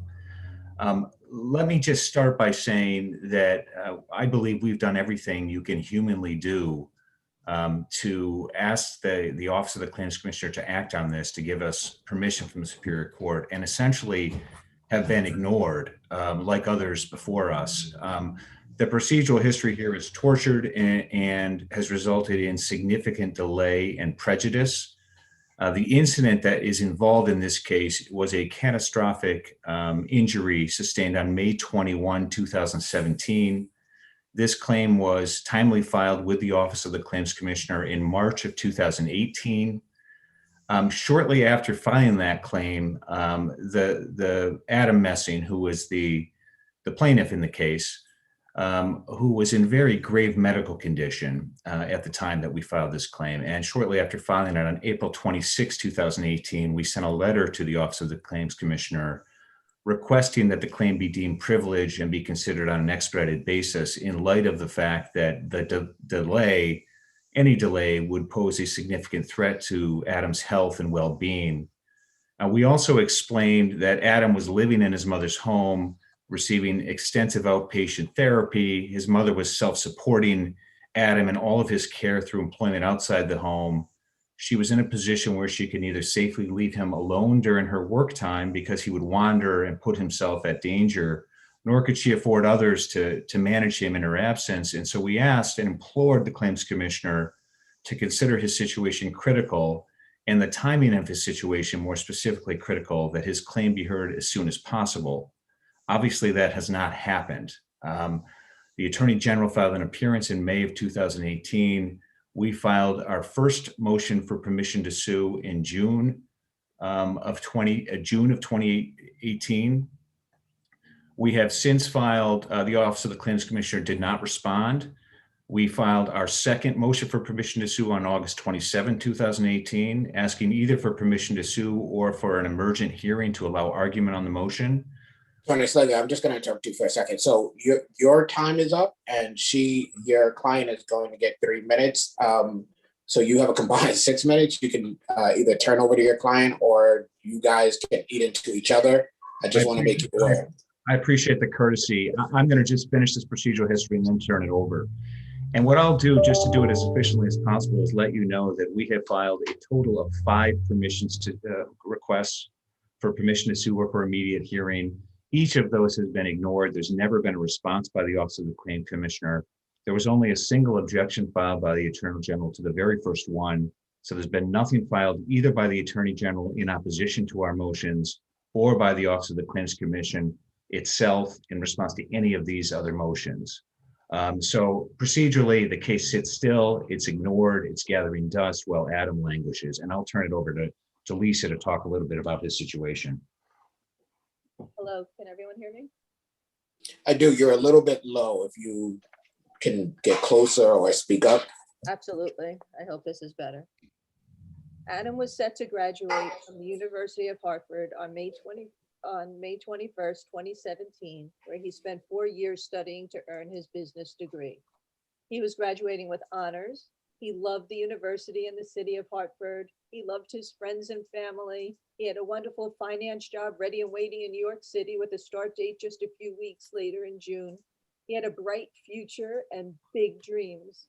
3 days prior to graduation, on May 18th, 2017, a beautiful day at Enders Falls turned into a catastrophic disaster for my son, Adam. In an instant, my bright, energetic, fun-loving son was gone. His bright future, his hopes and dreams, the wonderful job he had waiting, the past, all his memories of the past, including his college years, his memories of high school, elementary school, friends and family, everything gone. After his fall at Enders Falls, I learned that before Adam's injuries, the state of Connecticut knew of more than 10 prior similar incidents resulting in serious injuries exactly at the same location, including one death that had led to a claim that had already been filed in the Claims Commission and was pending at the time of Adam's fall. Despite all this knowledge, the state, by its inaction, allowed it to happen again. This decision ruined Adam's life and the life of the people that love him.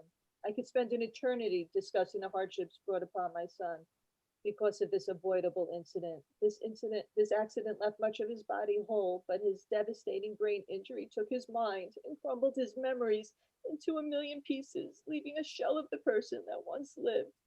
His memory lacks any longevity, ripping the past from him and leaving the present exactly as it is now. His long-term memory is completely gone, and his short-term memory is non-existent. Because of his injuries, Adam cannot work and provide any financial support for himself, while his claim has been languishing without any movement forward in the Claims Commission, which has prevented us from having a hearing on the merits in court. The financial burden of supporting Adam has fallen entirely on me. Allowing this delay to continue by returning this claim to languish longer in the office of the Claims Commissioner would only further delay our right to have a hearing on the merits and search for some fair compensation for Adam. He has been through almost 3.5 years of cognitive therapy. His cognitive function is completely debilitated. Taking care of Adam is taking care of someone similar to someone who has Alzheimer's. It is a very helpless and lonely life. I am everything for Adam. I prepare his food. I provide his shelter. I order and administer his medication. I do his laundry. I schedule his doctor's appointments. I keep him safe. I am his only friend.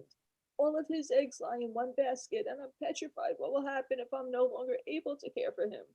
We need to be able to move forward to have Adam's claim heard on the merits so there's some type of hope and compensation that would prevent him from becoming homeless if something were to happen to me. COVID-19 has really put this reality. Ms. Messing, your 3 minutes have elapsed, but I'm going to ask you to summarize or conclude your testimony. Thank you. Thank you. I'm most worried about what happens if something were to happen to me. If I were to get sick, where will he live? Who will take care of him? Will he be homeless? Will he be hungry? Will he be sick? His whole world revolves around me. I take care of everything. So we're just asking you, even begging you to view Adam's case, just not as another file to be sent back to the commissioner for an extension, but a year with hope. He deserves to have his claim heard. I plead with you as a person to please give him that chance. Thank you very much. Comments or questions from members of the committee? Representative Gilchrist. Thank you, Mr. Chair. Ms. Messing, I just wanted to thank you for being here today and say how very sorry I am for what happened to Adam and what you both are experiencing. Thank you, Mr. Chair. Thank you, Representative. Comments or questions from other members of the committee? Comments or questions? I don't see any. I want to thank you for joining us this afternoon, Ms. Messing. So very sorry for what you've experienced, and hopefully we can provide you with some help. Seeing no further comments or questions, thank you very much for joining us. Next, we have Sean Peoples, followed by Diana Cirillo, Michael Walsh. Sean Peoples. Yes, good afternoon. Can you hear me? I do. You have 3 minutes. Yes, sir. Thank you. And thank you to the Judiciary Committee for the opportunity to testify this afternoon. My name again, Sean Peoples. I'm an attorney in Glastonbury. I'm here before you on HJ number 285. That's HJ 285 in the matter of Loretta Lynn Small. This, in a nutshell, is a fall down claim at the Department of Motor Vehicles at 60 State Street in Weathersfield. Our office represents Loretta Lynn Small, resident of Avon. The incident occurred on April 24th of 2014. That's April 24th, 2014. A notice was filed with the Claims Commission on April 21st of 2015, and the claim has been pending since that date.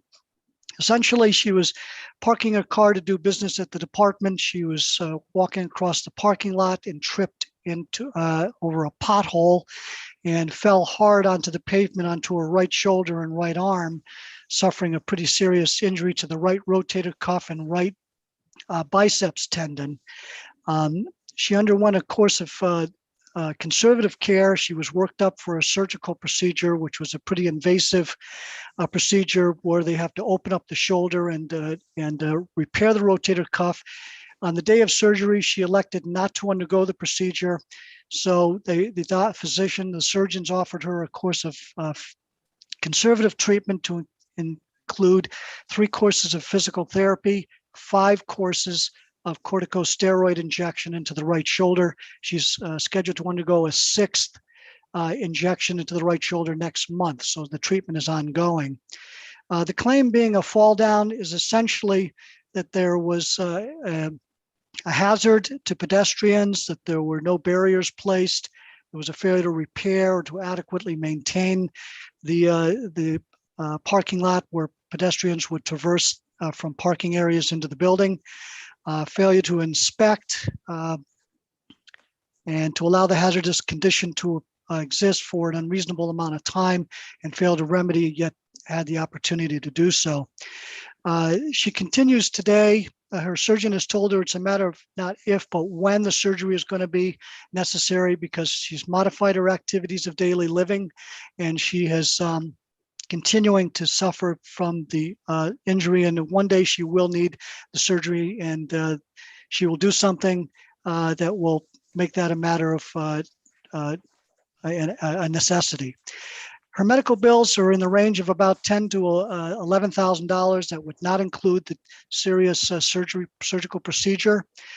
The claim has progressed with a lot of written and oral discovery by way of deposition testimony. It was set down for a formal Mr. hearing. Peoples? Yes, sir. Just to inform you, your time has elapsed. If you could summarize. Yes, sir. Thank you. The last activity on the file was a request by the commission to have the parties stipulate to an extension of time for the commission to resolve. It was scheduled and continued for a formal hearing. And the final activity on this file was a letter from the commissioner in February of 2018, apologizing for the delay, acknowledging a backlog, and asking for the patience of the parties, but nothing since that date. Thank you. Thank you. Comment or questions from members of the committee? Comment or questions, Representative Fishbaum? Thank you, Mr. Chairman. Good afternoon, sir. Just trying to figure out, I know when the last communication was, but procedurally, had you had some sort of a hearing? What was pending at that time that they're looking for extension on? Yes, sir. Thank you. It appears from the file that it was being worked up and scheduled for a formal hearing, but there were one or more continuances granted and no further activity. Okay, so the last communication, so you haven't even had, you've been waiting upwards of 3 years to get a hearing date. That's correct. Okay, thank you. Thank you, Mr. Chairman.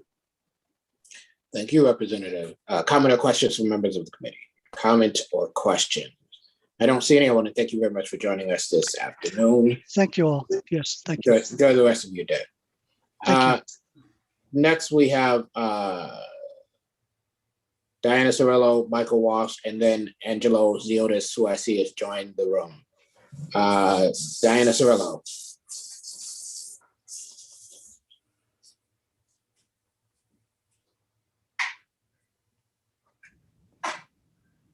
Michael Walsh. Yes, I'm here. Okay, you have 3 Good afternoon, minutes. Senator. Good afternoon, Senator Winfield, Representative Fishbein. My name is Mike Walsh. I'm an attorney here in West Hartford, Connecticut. And I want to thank you for giving us the opportunity to address the committee here today. I'm here on HJ number 95, the matter of Angela Britton. I'm her attorney. I represent her in this case. Angela's case arises from an incident that occurred in October of 2017.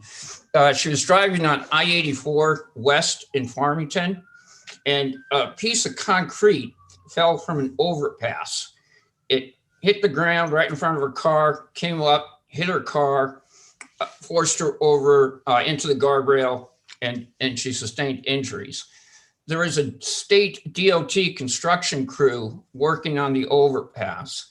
They came up to her after the accident before the emergency personnel came, and they told her they were throwing the concrete from the overpass into a dump truck.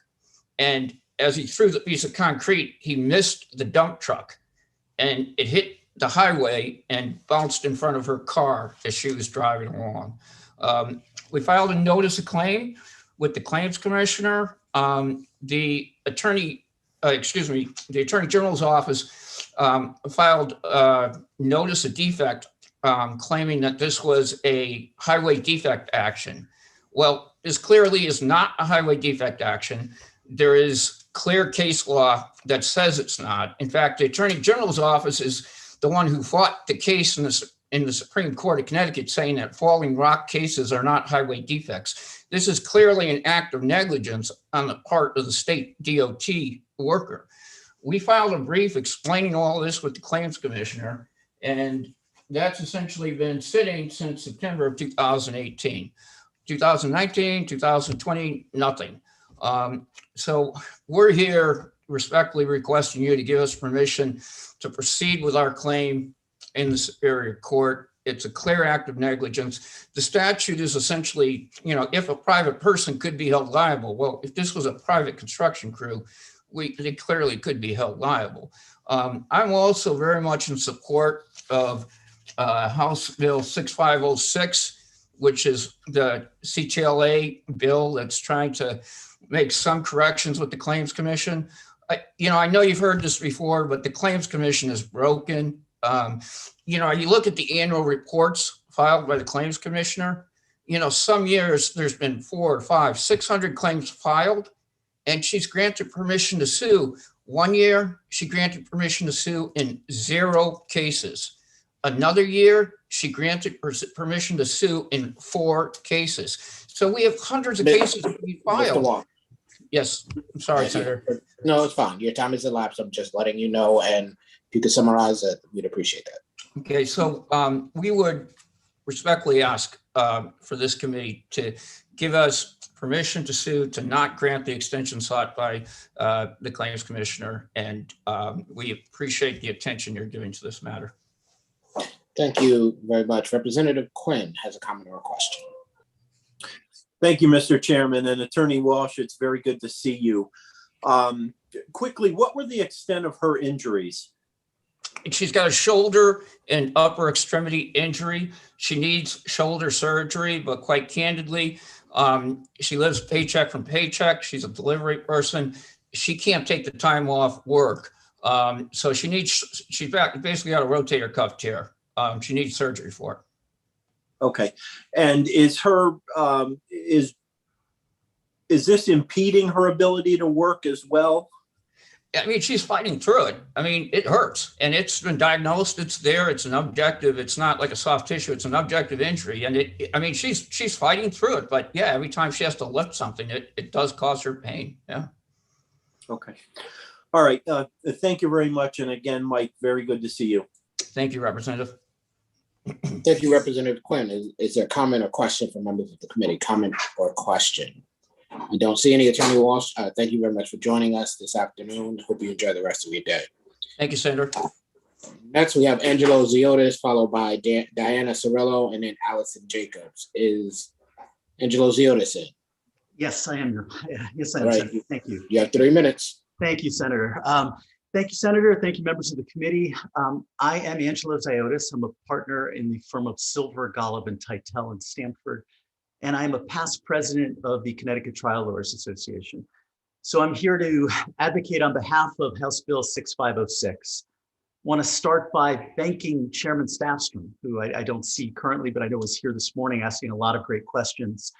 He's done a lot of good work with our current president, Stephanie Roberge, on language that tries to deal with this broken Claims Commission process, tries to take into account the issues from the state's perspective as well as the commissioner's perspective, but really tries to deal with what Attorney Walsh was just talking about. His case, my partner Paul Slager's case, Eleanor Sterling's case, these are cases that cry out for this committee's action, but you shouldn't have to be dealing with this every year. 4 cases granted to sue last year. We've got to do something about this process. I really appreciated Representative Fishbein's reference to the Connecticut State Constitution. I think that dovetails back to Representative Blumenthal's question earlier. A lot of the pending cases have jury trial components. Those jury trial claims, you have a constitutional right to get those heard. They're waiting for the state to give permission to sue. My friend and the former chairman of this committee, the current Attorney General Tong, and I have spoken about lots of issues, this one included. His testimony, written testimony to this committee, acknowledges how bad this problem is.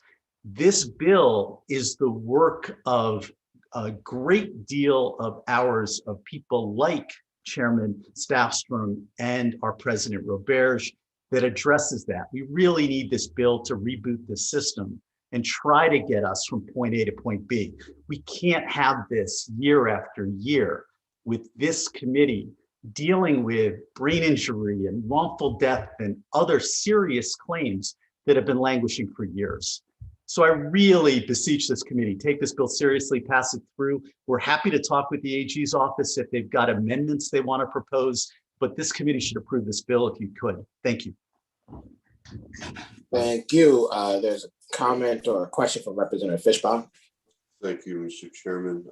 Attorney Otis, thank you for your kind words. Just want to take some time to go through this this bill. Do you have it in front of you?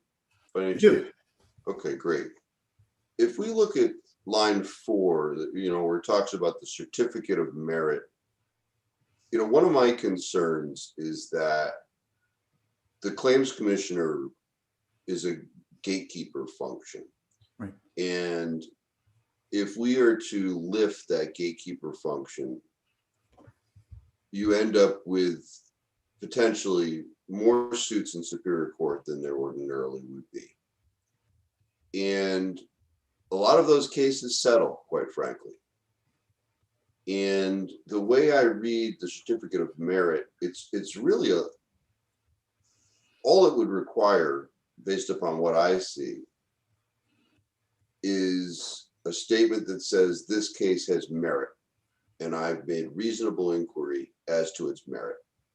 2 sentences, which really don't say anything. And my concern is that that's what's relied upon to get by that gatekeeper function. Do you agree with that? Do you have any response?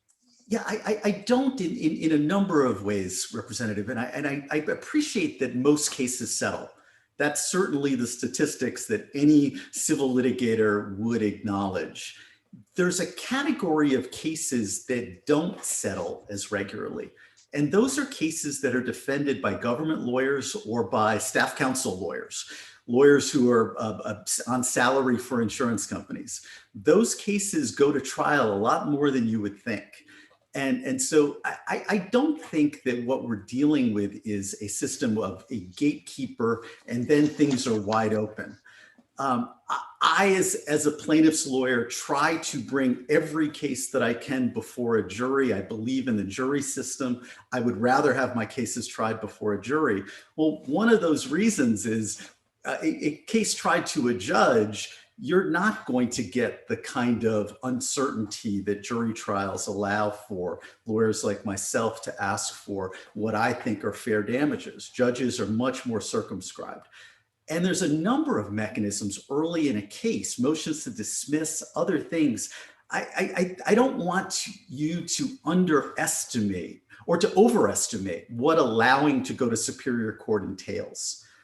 The Attorney General's office, so Brian Tansky, the firms that defend the state, they are well equipped to, the minute the case hits the Superior Court, to raise all the issues that are going to be raised in terms of jurisdictional questions. I think this section really does dovetail with the purposes of the Claims Commission statute. You are supposed to be able to get to court if you've got a case that the state would be liable if they were a private entity. This would be the kind of analysis that would get you into the court.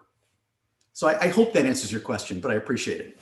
Well, no, and I appreciate the discussion. I'm just centered on the certificate of merit, which, at least for the purposes of right now, which I find to be a very low bar. And I understand, the Attorney General's office has its tools and, it's prepared to defend. But now, assuming that more cases get through, and some we've heard of today, I think are quite legitimate and should go through, right? Right. But, some cases out there, and in fact, this legislation anticipates that as of July 1, any case that has been filed with a certificate of merit, if I recall correctly, would be able to get out July 1 of this year. So that means, somebody who's watching this today can file their action with their certificate of merit, their 2-line certificate of merit, and they're going to get around the claims commissioner function. Right. And I appreciate that concern, Representative, I really do. But I think the numbers these last several years really mandate not just, and believe me, all the cases you heard from today, I really do think this committee needs to give those people permission to go to court. But I do think it needs more than that. I don't think we need to have full day or more hearings on hundreds. We could have had hundreds of cases today. There were a number of people that didn't proceed, whether it's because of this Zoom landscape or whatever. I don't think this committee is set up, nor should you have to deal with a backlog like we're dealing with. We need to deal with this prospectively in a way where the state has the ability to raise the kind of immunities and jurisdictional issues that they have a right to raise under this bill. But if that doesn't exist, if you've got Attorney Walsh's case with a Supreme Court decision that says this is not a Claims Commission case, those cases should not languish. They should be right in the court system so that people are not having their day in court denied. I don't disagree. And really, I think the proffering of this bill is there to address 2 issues. It's to address the current egregious list of claims, and it's to try and prevent in the future us from having this discussion again. So why not just with regard to claims at the merit, on claims on permission to sue the state, why even have the claims commissioner involved in that? Why not just have the action filed with the Superior Court along with this certificate? Amen. Because, going forward, right? Mm-hmm. That's not contemplated in this legislation. Again, I think what we've tried to do, we've been trying to meet people where they are. And I think, look, if your idea, Representative Fishbein, is to have a state tort claims where we go immediately to court on these claims, you're not going to get any pushback from me. I know that this bill was designed to, with the chairman and a number of other representatives giving people feedback on all sides, this was the end product. But I look, if you're asking for me to agree with a tort claim system that allowed us to go to court directly, you got one guy's vote from Stanford. No, I understand, and I don't necessarily want to negotiate, during a public hearing. But my point is, what portion of this legislation is there to prevent this committee from 2 years from now being right back in the same boat? How do we deal with the future based upon this language? Yeah, I think it does it 2 ways. It does it by presumptively sending cases to court after 18 months if no action's taken, and this certificate of merit. I think between those 2, and look, I know the chairman was talking earlier about maybe needing more by way of magistrates and other assistants. I think the statute gives the claims commissioner enough latitude to bring people in to help. I can tell you that I'll volunteer to spend a day. She wants to hire a defense lawyer and me to go through a bunch of files. I'm happy to do it. There are ways that can be done even under the current statutory scheme. But I do think on the whole, Representative Fishbein, if this bill were to pass and get signed, I do think that given the certificate of merit language, the way in which the legislature dealt with medical malpractice cases going forward last session, and the other provisions of this bill, I think it would help. I think we're likely to end up with a less egregious problem a year from now. Yeah, if it doesn't work, I'm happy to lead the delegation to come back and work with you to do something else. And as we have this discussion, you just reminded me of something. In the family court, for many years, we had family special masters. Right. Lawyers would volunteer, and I was a special master. We would do pretrials. We would take the function of the judge, and we would do that. So maybe that's something to look at. you know, here at some point. But anyway, thank you for your very learned information and for the discussion. Thank you, Mr. Chair. Thank you. Thank you, Representative. Representative Blumenthal. Thank you, Mr. Chair. Nice to see you, Attorney Ziotis.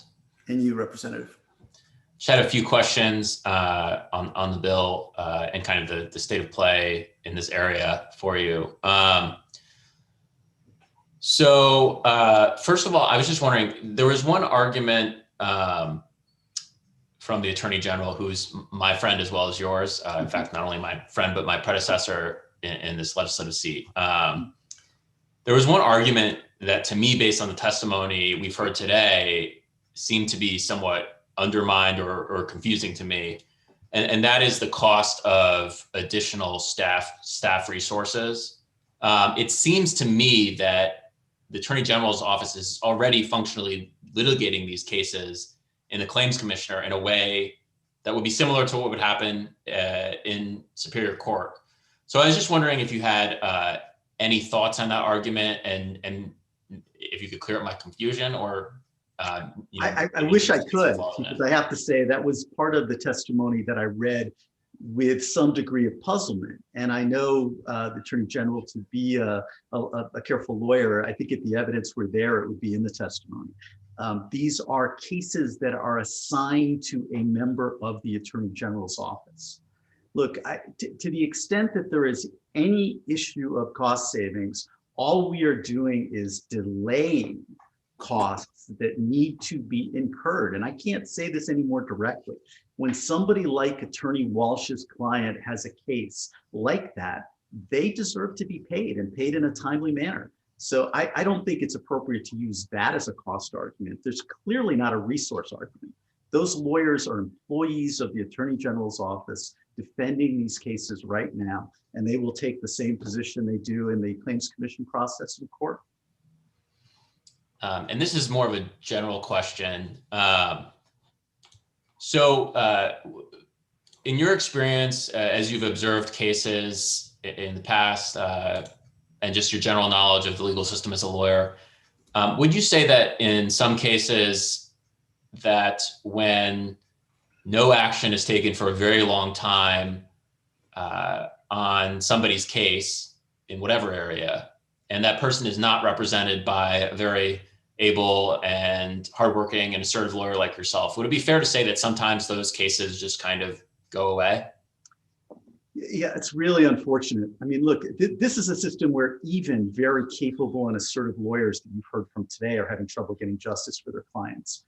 But what I am worried about are those cases that you're referencing, where you've got someone with a valid claim who should be, frankly, in this kind of system, treated fairly by the state. This system was set up by the legislature to pay fair damages when they were owed, whether it's a contract claim, whether it's some other claim, whatever the claim is. And so absolutely, I think we do need to be sure that we are adequately creating and funding and supporting a system that allows those cases to get through the system.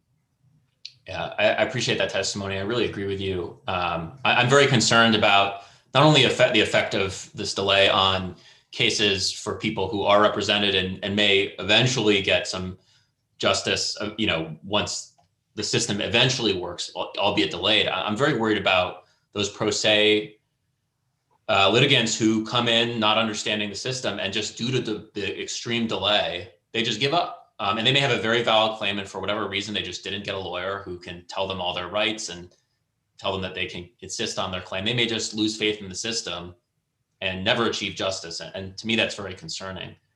I had another question, and it may be a perilous one for you because you have to tell us a little bit about our inadequacies. But there was some questioning earlier about our capacity as kind of a appellate court for these claims on the Judiciary Committee and in the General Assembly. Could you talk to us a little bit about some of the issues around our function doing this and how that may lead to injustice for some folks? Yeah, it's a very perilous system that's set up. And I think that's one of the reasons why I was answering Representative Fishbein's questions the way that I was. I really do think it's important that we get a system that takes these meritorious cases and gets them to court quickly. Because your role as an appellate court, essentially, for people who have been wrongfully denied claims is fraught with a number of very difficult legal issues. There's this whole question of bills of attainder and whether you are in a position to pick out one particular case, and or does the claim that's being presented to you as an appellate legislative body create some more general right that the public in general would need. It is a very, very complicated legal issue that lawyers above my pay grade, like David Golub, one of my partners, would be struggling to present in a more cogent way than I'm making. This is a very, very fraught issue. I think this committee needs to do everything that it can to foster a system that keeps this long list. And we, as I said, we only have a partial list of the people who need to testify this year. We've got to keep that long list from getting created and coming back time after time. Thank you for that testimony, that answer. You know, I too was struck by the testimony, not only that we're seeing today, but that we're not seeing. Exactly. You know, there are hundreds of claims out there, and people are not coming to us for a variety of reasons. I think some of them are just not represented and may not understand the system. And I think that's extremely problematic. You know, we don't have the capacity or the capability to kind of dig through all those cases and adjudicate their rights, I think, the way that a court could. Exactly. That's very problematic. I mean, I also, it's tough for us because we are just necessarily a political body, and we don't all have, you know, the legal experience that a judge might have. Even those of us who are lawyers may not be litigators, and even if we're litigators, we may not know a specific area. We don't have the staffs or the clerks, and you know, naturally, we're affected in different ways, I think, than a judge would be. You know, we may be very sympathetic to highly emotional testimony, and perhaps as we should be, but there may be legal rights or defenses that the state or the Attorney General's office have that we don't properly consider, because we see a horrible thing happen to somebody and the state may not be liable, but we may just decide they are. And that's kind of a constant danger, I think, of the system on the other side. So, absolutely. And so, I'm very concerned about the way the current system and, you know, not only the delay, but the way that it prejudices, I think, many litigants who, especially those who are not represented by counsel, you know, because they just may never achieve justice, regardless of delay. So absolutely right, even if they get to you. I appreciate that very much. Yeah, so I can speak a bit more to our flaws than perhaps a witness can. But anyway, I appreciate you for joining us and for your testimony today. And thank you, Mr. Chair. Thank you, Representative Blumenthal. Comment or questions from other members of the committee? Comment or question? I do not see any. Therefore, I want to thank you for joining us and offering your testimony this afternoon. Enjoy the rest of your afternoon. Senator. Next, we have Gregory Thomas, and I believe Diana Cirillo is his client. So if that is accurate, and you want to testify in order, that is fine as well. That's correct, Your Honor. I think I will take the first part of this. I'm Attorney Gregory Thomas for Diana Cirillo, and then I'll let Diana speak. And I understand we're under time constraints here. My client and I, we definitely support HB 6506. We first filed our claim in 2016, and just to be clear, we actually had a full hearing at the Claims Commissioner's office with witnesses. It was recorded. And we had that hearing on June 18th of 2018, and we actually filed post-trial briefs in October of 2018. And since then, we haven't had any resolution of the matter either way, whether given permission to sue or anything else. Giving that backdrop, let me tell you what the case is about, and I'll try to be extremely brief. My client had a home on the Milford shoreline, which was damaged in Superstorm Sandy on October 29, 2012. They got a little bit of insurance money to help rebuild a little bit of their house, but clearly not enough to rebuild it. In September of 2013, Connecticut State Historic Preservation Office held an information session that there would be money available to certain homes that were listed as historic. And in late October of 2013, Laura Mancuso of the state told my client that through an email that her house was eligible for this funding. Initially, the date to submit all bills by was the end of November of 2013, and that was extended into January. So what my client did was my client got a number of loans and maxed out credit cards, and in order to rebuild her house. She had previously used some insurance money to elevate the building for safety reasons in accordance with Milford's regulations as well. Well, it wasn't until May of 2014 that the National Park Service then pulled the rug out from under them and said, well, we don't like the fact that you elevated your house, and said, we're not going to pay you. Essentially, that's the claim. It's a claim under promissory estoppel, equitable estoppel, and negligent misrepresentation. The harm it's caused my clients is that they expended all this energy getting loans and incurred all of this debt getting loans completely on the reliance of the state that they would be reimbursed for the work, and that they had to get it done in a small period of time. After making a full record of this and briefing it, we thought we would get some sort of resolution or answer to the problem, and it's just lingered out there. So once again, the damage goes back all the way to October of 2012. The claims were made with the commission in 2016 after a few rejections in 2014. And we haven't heard anything since final briefs in October of 2018. So we fully support this resolution. We feel like we should get our day in court at the very least. We were hoping we might even get a resolution after submitting all of our loan bills and bank statements after the previous hearing. Mr. Thomas, your 3-minute portion is expired. If you want to wrap up and turn over to your client.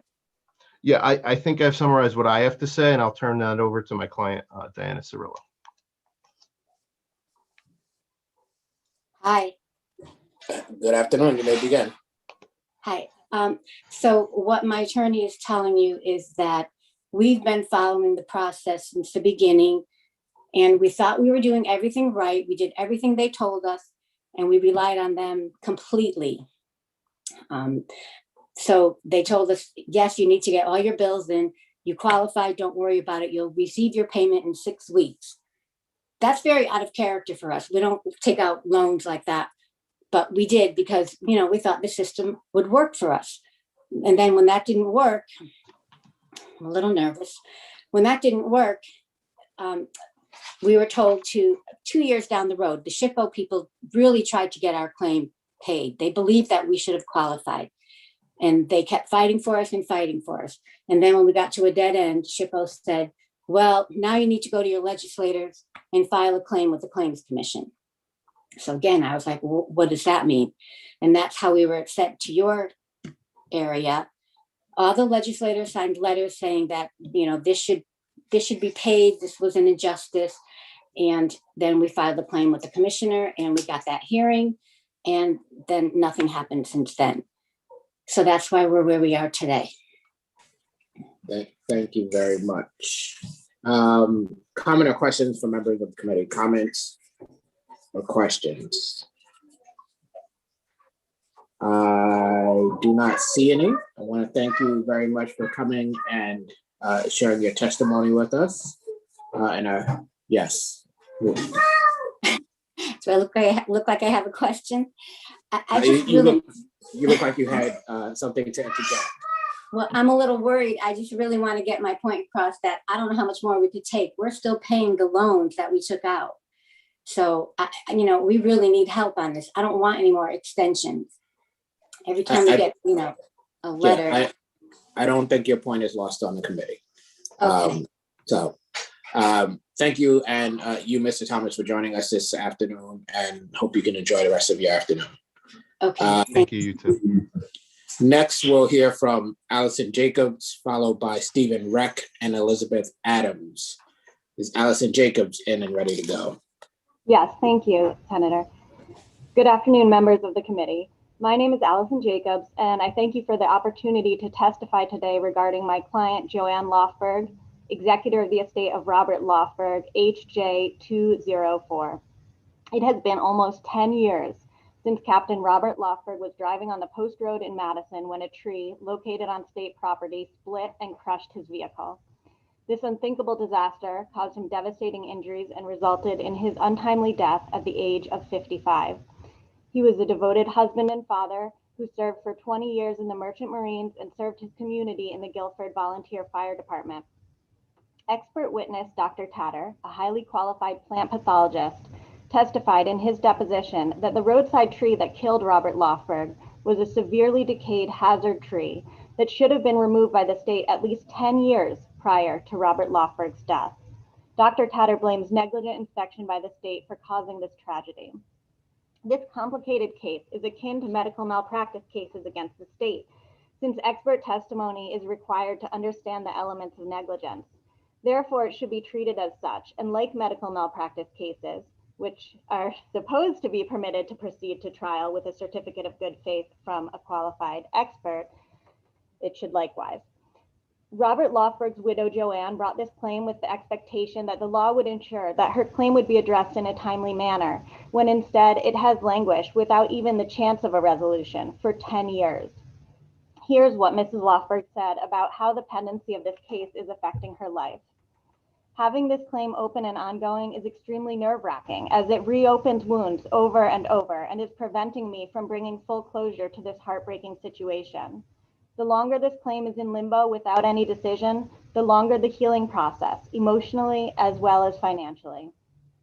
I request on Joanne's behalf that the legislature finally grant her permission to sue the state for the wrongful death of her husband, Robert Lofberg.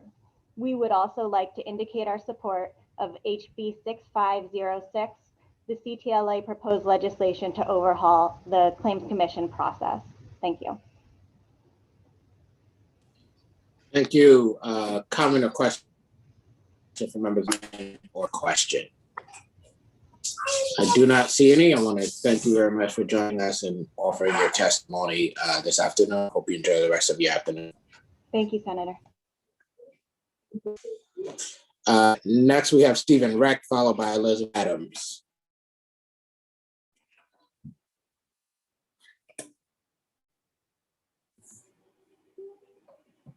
Thank you, Senator. Thank you, committee.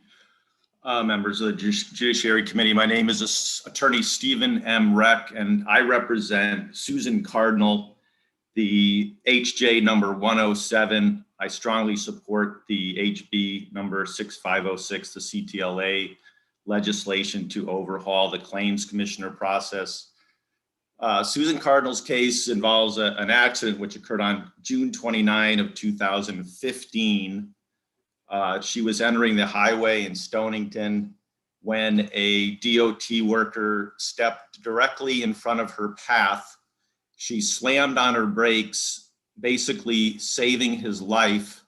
She was then hit by another car and has suffered permanent injuries. We filed the notice with the Claims Commissioner on October 20, 2015. We then had a full hearing on the merits where my client Susan Cardinal testified, as well as 3 DOT workers. That hearing was done on May 19, 2017. Briefs were filed in June of 2017, and we have had absolutely no word, nothing from the Claims Commissioner. We filed a lawsuit against the driver of the vehicle that struck my client because we needed to protect her rights. We were hoping to join those 2 cases so that the trial judge could determine which parties are at fault. That gentleman is now passed away. So much time has gone by. We have attempted to write and speak to the claims commissioner. The paralegal simply says that it's on the claims commissioner's desk waiting to be reviewed. So it has been waiting to be reviewed for over 4 years. So I strongly support this legislation, and I don't think you all want to be continuing to do this. And I think what's fair for the state, as well as my client and the people that have been injured, is to get these cases to Superior Court. Here we basically had a complete waste of judicial resources. You've had essentially an entire trial before the claims commissioner, and hopefully we will then get to go to the Superior Court and have another trial there. Harry Kalmar, the Superior Court judge in New London, is handling the case against the defendant who passed away. He is the presiding judge on that, and he wants to get this matter resolved. Mr. Rep. So, yes. Your time has elapsed, if you could summarize. In any event, I strongly support this. I think the dates of Susan Cardinal's case show how broken the system is. I thank you for your time, and I ask you to pass this very, very important legislation. Thank you very much, Mr. Rec. Is there a comment or question from members of the committee? Comment or question? I do not see any. I want to thank you very much for offering your testimony and joining us this afternoon. Thank you, Senator. Great day. Elizabeth Adams, followed by Colleen Cassini and Erica Pilisi Ryan. Elizabeth Adams. Yes, thank you, Senator, and members of the committee for the opportunity to testify this morning. My name is Elizabeth Adams from the Adams Law Firm, and I represent Emily Doe in a claim against the Department of Children and Families. And on my client's behalf, I respectfully oppose HJ number 139, which is number 72 on your agenda. My client is not in attendance this morning or this afternoon in order to protect her anonymity, as this is a case that involves a sexual assault. That assault occurred on November 12th, 2015, was when Emily was a freshman in high school. On that day, another student coerced her into the basement of her school, and he pulled her into the boys' bathroom and then into a stall where he committed a forcible rape. The perpetrator of the assault was at that time in the care and custody of DCF, living in a residential facility, and DCF also controlled his educational placement. DCF had this student placed at Emily's high school, despite the fact that he did not reside in that town. Absent DCF's intervention, this perpetrator would not have attended her school. But in placing him at that school with the knowledge that they had about him, they had an obligation to ensure that the placement was proper and that there were appropriate safeguards in place. After the assault, Emily's parents were informed that DCF had knowledge of the student's violent propensities, as well as his propensity towards sexual harassment. But DCF placed him in a general education setting anyway at Emily's school without the proper and necessary supervision. My written testimony does outline the numerous failures by DCF that are the basis of our claim. With respect to the resolution that's before the committee this morning, Emily would face significant prejudice as a result of continued delays, as she has been delayed at every stage of the process so far.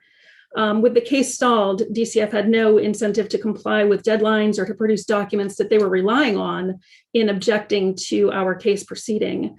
And Emily has had no recourse or ability to obtain the documents that are necessary in order to even minimally defend the case at the commission.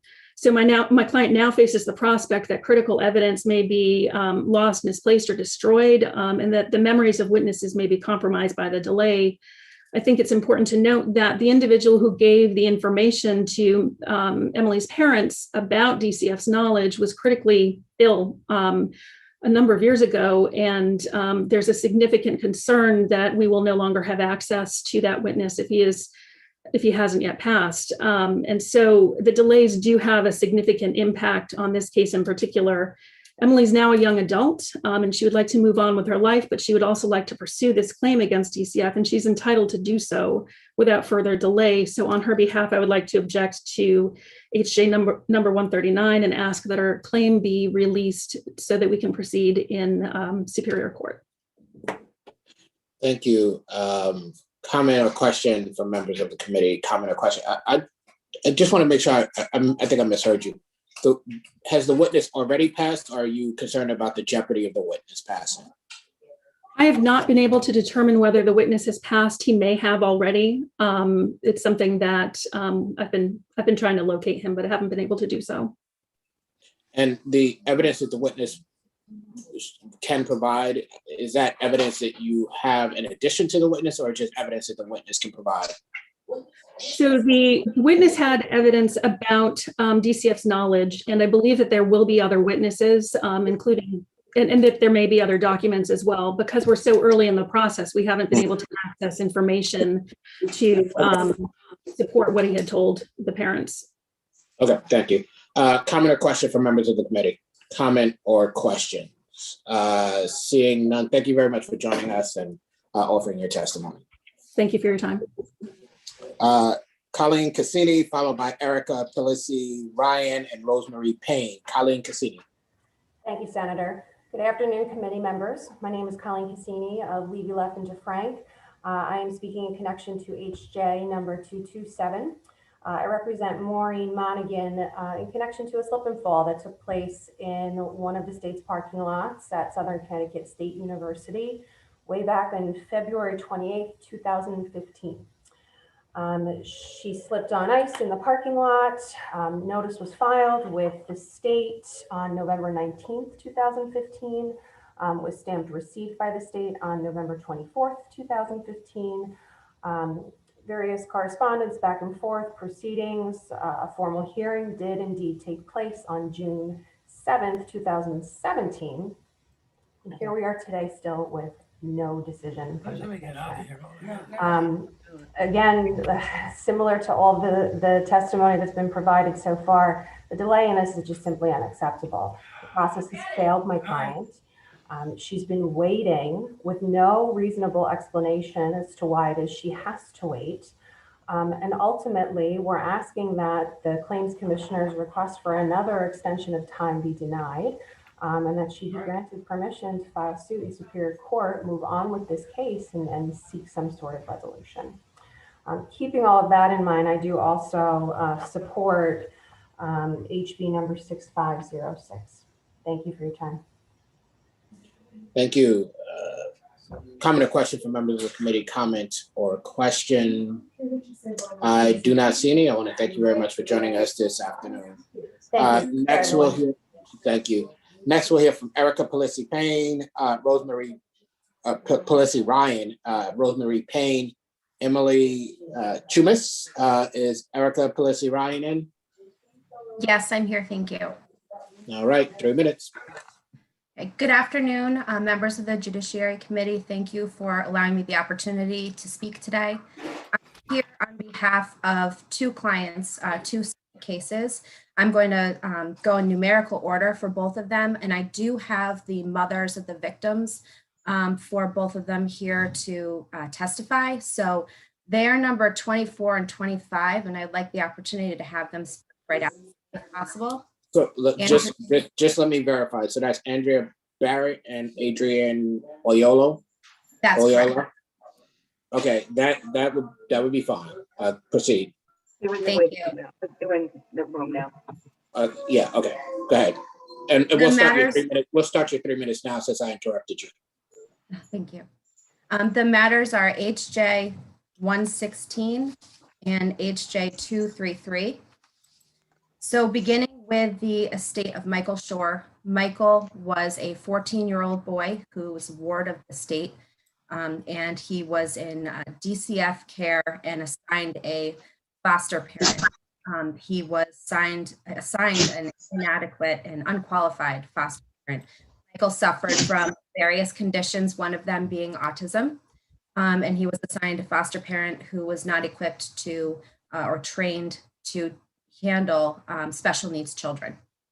And she left Michael unattended in Naugatuck one day on the street. And Michael walked into the highway and was hit by 2 cars and tragically killed. Michael's mother, Andrea, is here to speak today. And I will introduce her in just a moment. But I also want to introduce my other case, which is the estate of Aiden Moreno.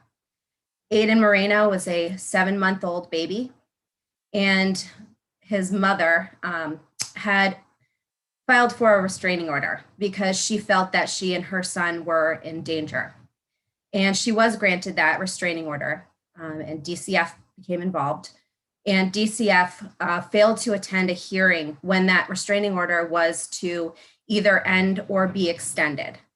They did not testify or give the judge the ability or any evidence or anything to grant the restraining order for a continued period of time. Once Aiden was with his father's custody, he was tragically killed by his father when he was thrown off the Aragoni Bridge. And Adrian is here to speak today as well. Thank you. And so, oh, I thought you were done. I'm sorry. That's okay. I was going to say I would like for Andrea to be able to speak.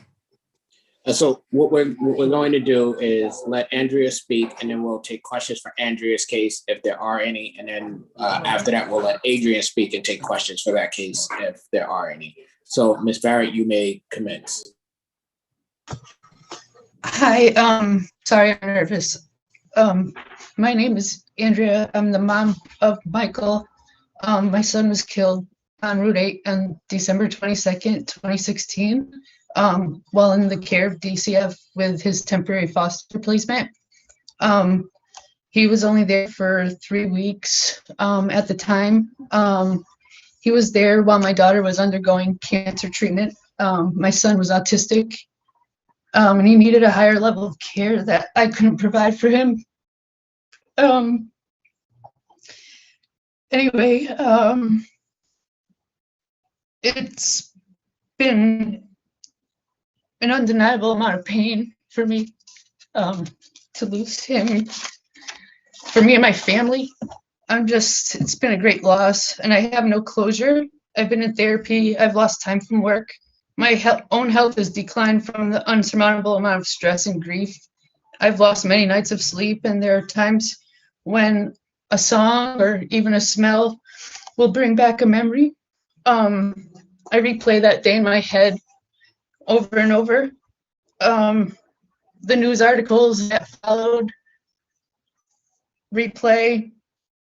The case has been stagnant for over 4 years.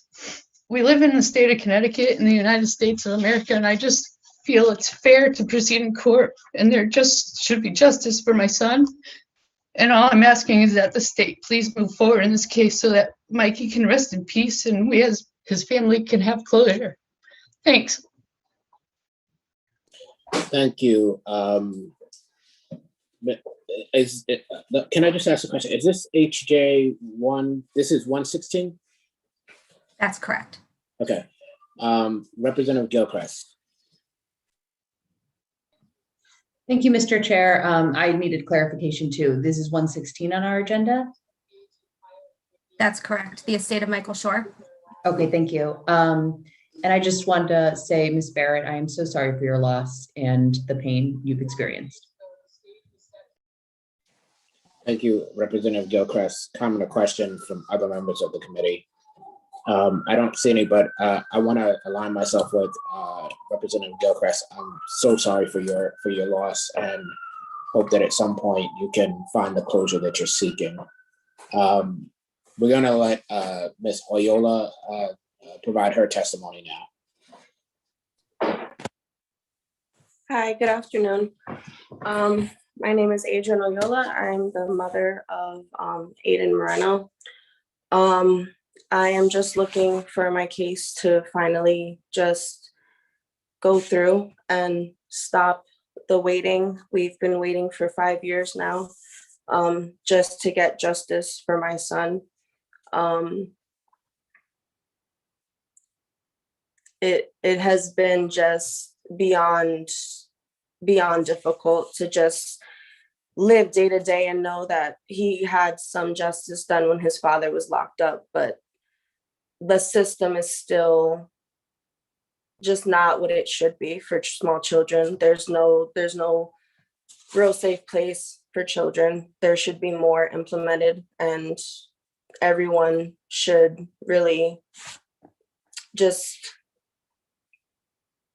I guess, learn from the past cases. I'm just looking to be heard and for my case to finally just go through, and so I can also have closure and somewhat move on, because you can never move on, but just, I guess, just get closure from the whole situation and just know that something was done and that my case is not just another name on the docket. So thank you for hearing me today. Thank you very much. Can I just, for clarification, what was the number on this one again? This one is HJ 233, and I also just wanted to make sure that I express our support for HB 6506 as well. Thank you. Comment or question from members of the committee? Comment or question? If not, Ms. Oyola, for you as well, thank you for joining us, and I hope you find what you're looking for as well. We have no further comments or questions from members of the committee, so I want to thank all of you for joining us. I hope you can enjoy the rest of the afternoon. Next, we have Rosemary Payne, followed by Emily Chumis, and then Jacques Parento. Is Rosemary Payne in? Yes, I hope so. You are. You have your 3 minutes. Okay. Chairman Winfield, good afternoon, and distinguished members of the judiciary. My name is Rosemary Payne. I am speaking relative to HJ 146, which is your agenda item 79. I am a partner at the law firm of Jacobs & Dow in New Haven, and I represent the estate of Edward Torres Jr. We are seeking permission to sue the state in Superior Court for a claim that's now been languishing for 11 years. Based upon what I've heard and read today, I think this is the oldest case you are hearing about today. Edward Torres was 8 years old on August 31st of 2009 when he drowned at Swans Pond in New Fairfield, Connecticut while at a family picnic. He drowned in a designated roped off swimming area that had no lifeguard, no warnings, and no signage to indicate the depth of the water. Based upon Swans Pond's bad safety history, the concern of the public as well as the legislature mandated DEP to order a safety review of Swans and also Silver Sands. And I assume the members of the Judiciary Committee may be familiar with the problems. That very safety committee report was ignored, and DEP deliberately chose not to implement any of those safety committee recommendations, any one of which would likely have saved Edward from dying. This case has now been pending administratively in the Claims Commission for longer than Edward lived. Procedurally, I know you've had questions about that for other people who testified. There was some discovery and necessary to demonstrate what the state did and did not do in the face of what the state knew. In 2016, my former partner came before the Judiciary Committee asking that the case be released to sue. That request was denied. In 2017, the state's motion for summary judgment at the Claims Commission was denied. And Ranking Member Fishbein, I believe, asked some questions. That was a 5-page, fairly detailed decision in which the Claims Commissioner said, I want to have a contested hearing to determine whether a right to sue should issue. After that hearing, which was in 2019, we have had no action. In light of the many witnesses, exhibits, predisposition memoranda, post-hearing briefs, all of this will have to be revisited if the Claims Commissioner is to decide this. Providing a release to sue allows for a day in court, but it allows the state of Connecticut to retain all of its defenses, and a superior court judge will be the one to decide on all the many issues. And that is something that they are truly well qualified and can easily do. In sum, the administrative portion of our case, which has now been going on for 11 years, currently has no end in sight. And as past president following Angelo Ziotis of CTLA, I am aware that this has been an ongoing issue that your committee has had to address. And we are all hopeful that that will be addressed fully and finally, so you don't have to take this on again. But the amount of work we're talking about in my case and in other cases shows the difficulty of sending these cases back to court. So in sum, I'm requesting a release to sue. I can tell Commissioner Winfield, you were getting ready to ask me to sum up. A release to sue is necessary in this case for its age and the significant issue. And if I could also say, I do support HB 6506 in conclusion. And thank you for your time. Absolutely. Comment or question from members of the committee? Comment or question? Seeing none, thank you very much for joining us and informing us about the case before us. Enjoy the rest of your afternoon. Thank you. We have Emily Chumis, Jack Parento, Andrea Barrett. I think I just forgot to, oh, yes, we did, Andrea. So we have Emily Chumis, Jack Parento, and then Marvin Parson. Is Emily in? Yes, thank you. You may proceed. Thank you.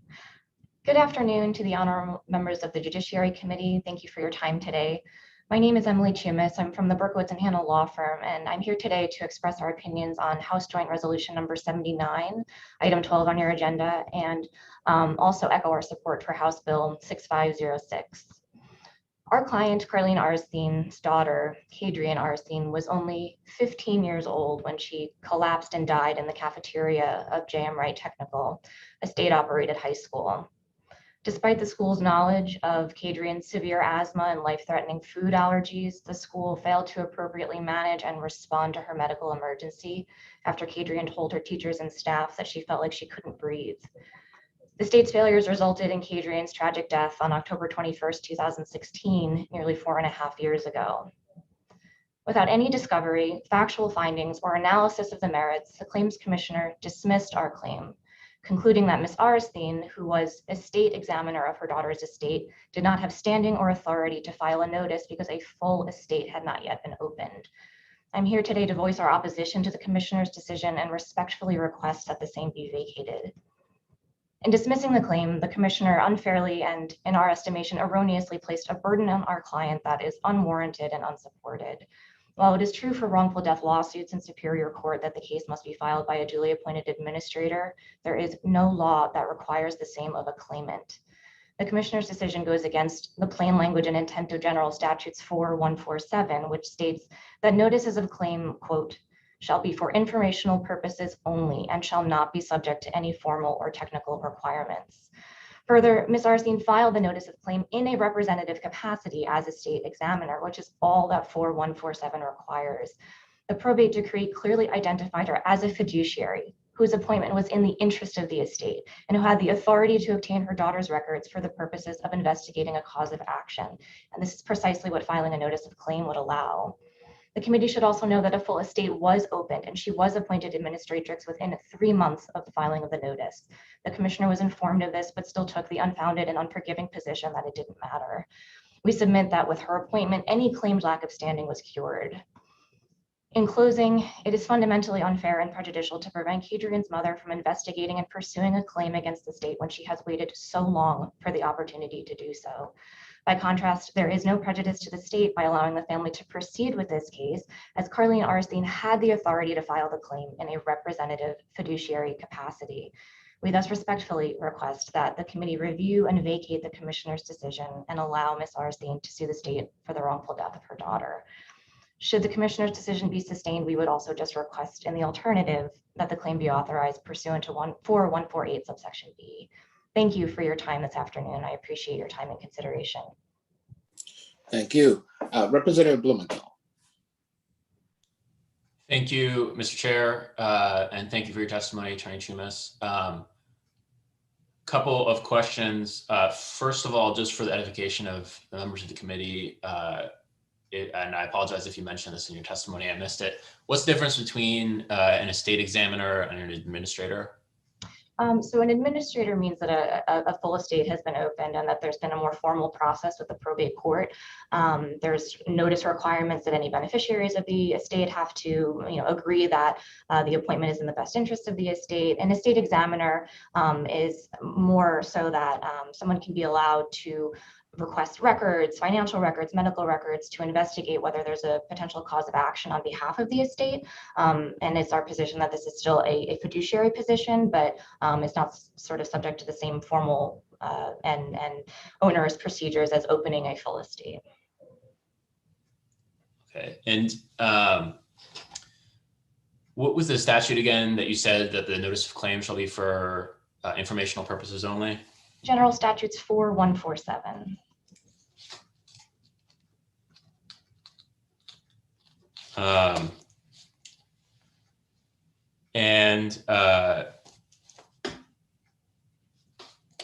guess the other question I would have is, in your opinion,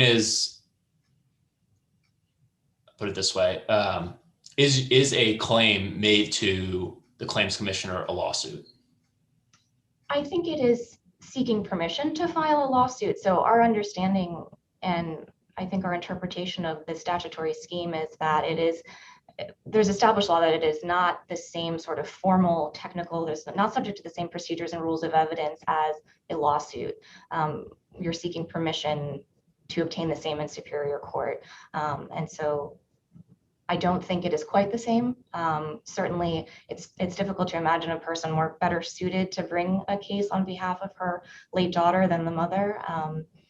And so in a case like this, we think she really was the proper party to pursue this claim. Who else would?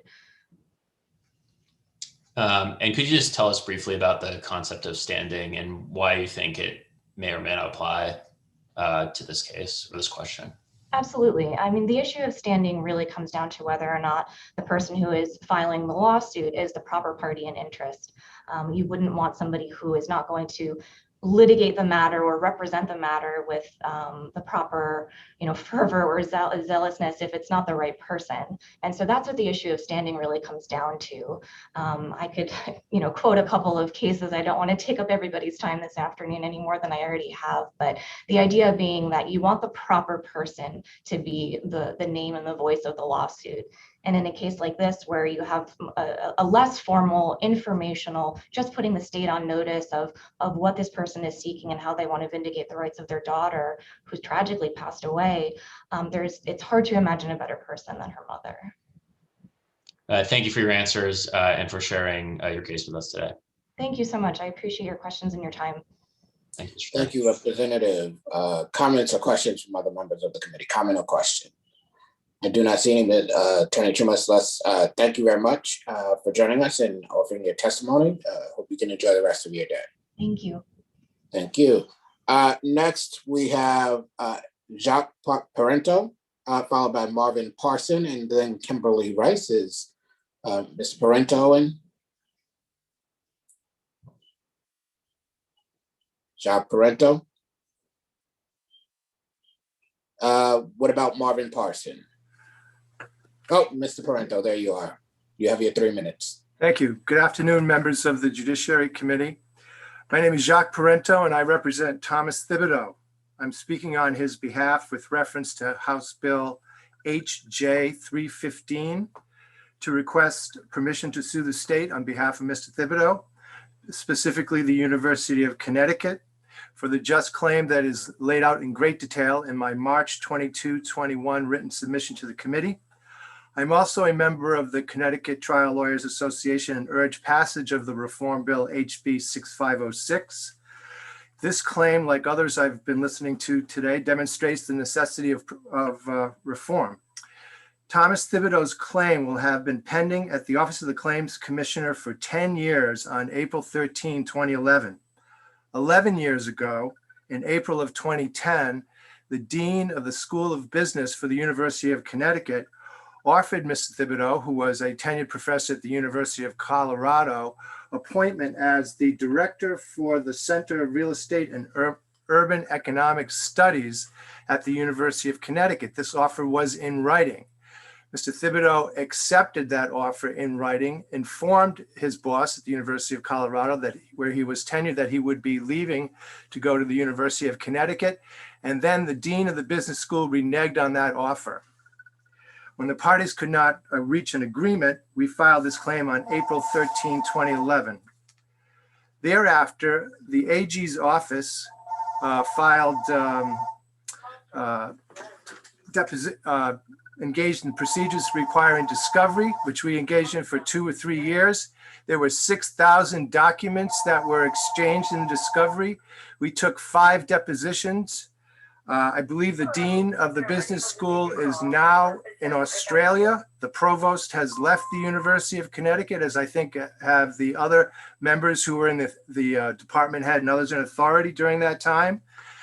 The AG's office filed a motion to dismiss that was fully briefed in September of 2014, claiming equitable reformation of the offer letter, saying that Mr. Thibodeau had failed to exhaust his administrative remedies because he didn't file a grievance, even though he was never appointed and did not become a member of the union. We opposed the motion, of course. The motion to dismiss was argued to Commissioner Scott on February 23rd, 2017. We are more than 4 years later since the argument of that motion. Mr. Thibodeau has spent $30,000 in attorney's fees and costs to get to this place. I recall at one point in 2015, when we met with Commissioner Vance regarding the request for an extension, and we were told if we objected to the request for extension, we would end up back at the Claims Commissioner no matter what. So we agreed to continue at the Claims Commissioner. We argued that motion in 2017. Mr. Thibodeau is still waiting. We've written 8 letters starting a year later to allow the commissioner to provide us with that decision, and have failed to have any response. All of the claims made in the motion that the Attorney General filed can be decided by the Superior Court. Mr. Parento? Yes. Your time has expired. If you could summarize. Thank you. Yes. Okay. As you've heard, justice delayed is justice denied. Mr. Thibodeau deserves his day in the Superior Court, and we respectfully request that the committee exercise its discretion to release this claim so that we can bring suit in Superior Court. Thank you much for your time.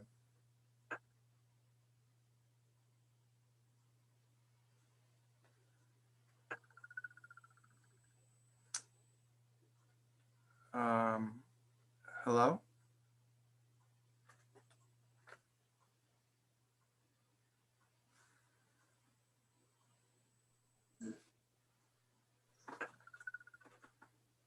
Hello? Yes, I'm here. Okay, I think I froze for a second. Is there a comment or question from members of the committee? I just want to make sure I understood something. Who are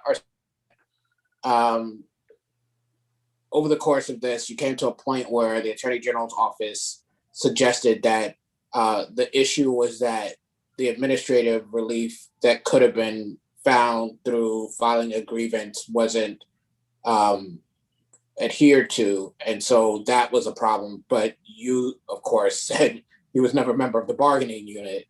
And that took you back to the Claims Commissioner? No, that was part of their motion to dismiss was to exhaust administrative remedies by filing a grievance, but he couldn't have filed a grievance because they never appointed him to the faculty at UConn.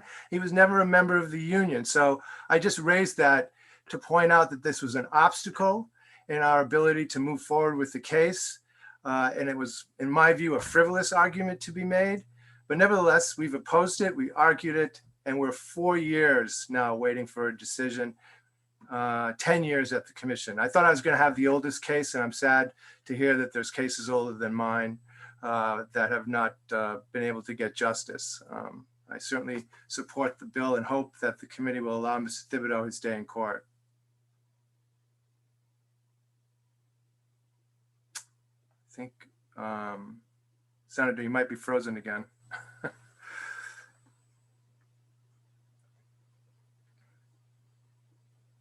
Thank you. I must have lost my connection again, but I did grasp what you were trying to tell me.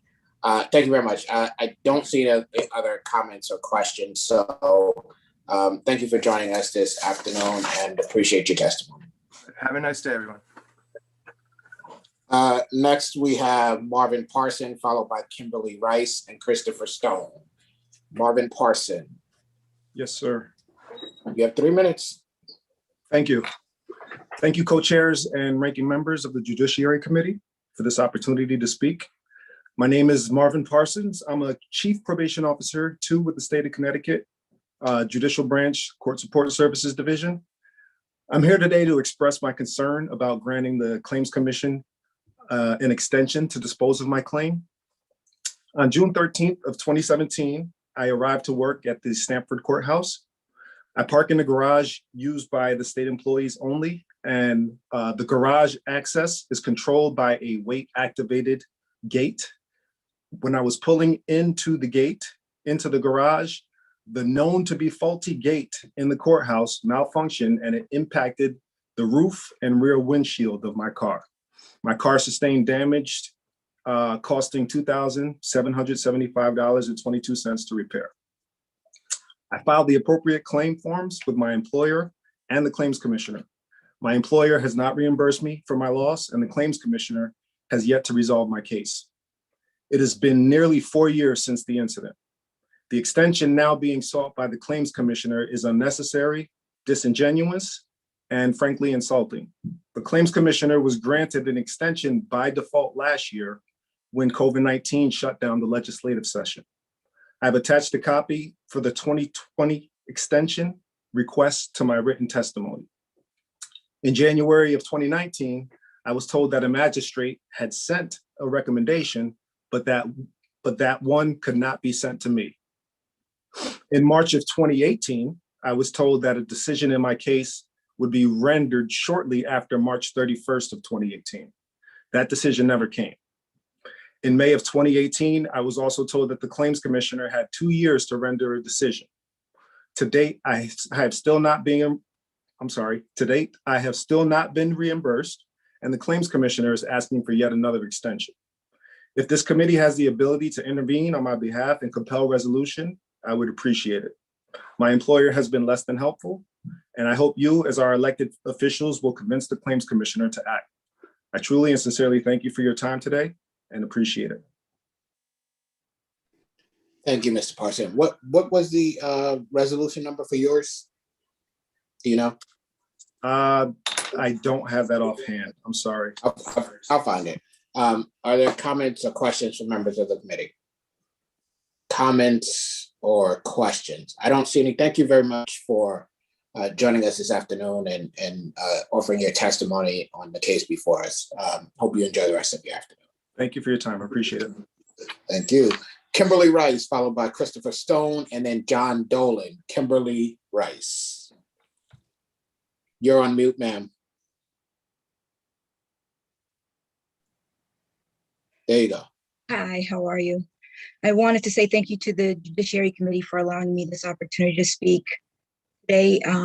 It's a very emotional day for me. Today is March 26th, and it is my brother's birthday. My brother, who passed away on May 24, 2020, due to a severe asthma attack. His asthma was exacerbated by the moldy wet conditions caused by the state-owned tree located in the front of my house, which also caused sewage backups.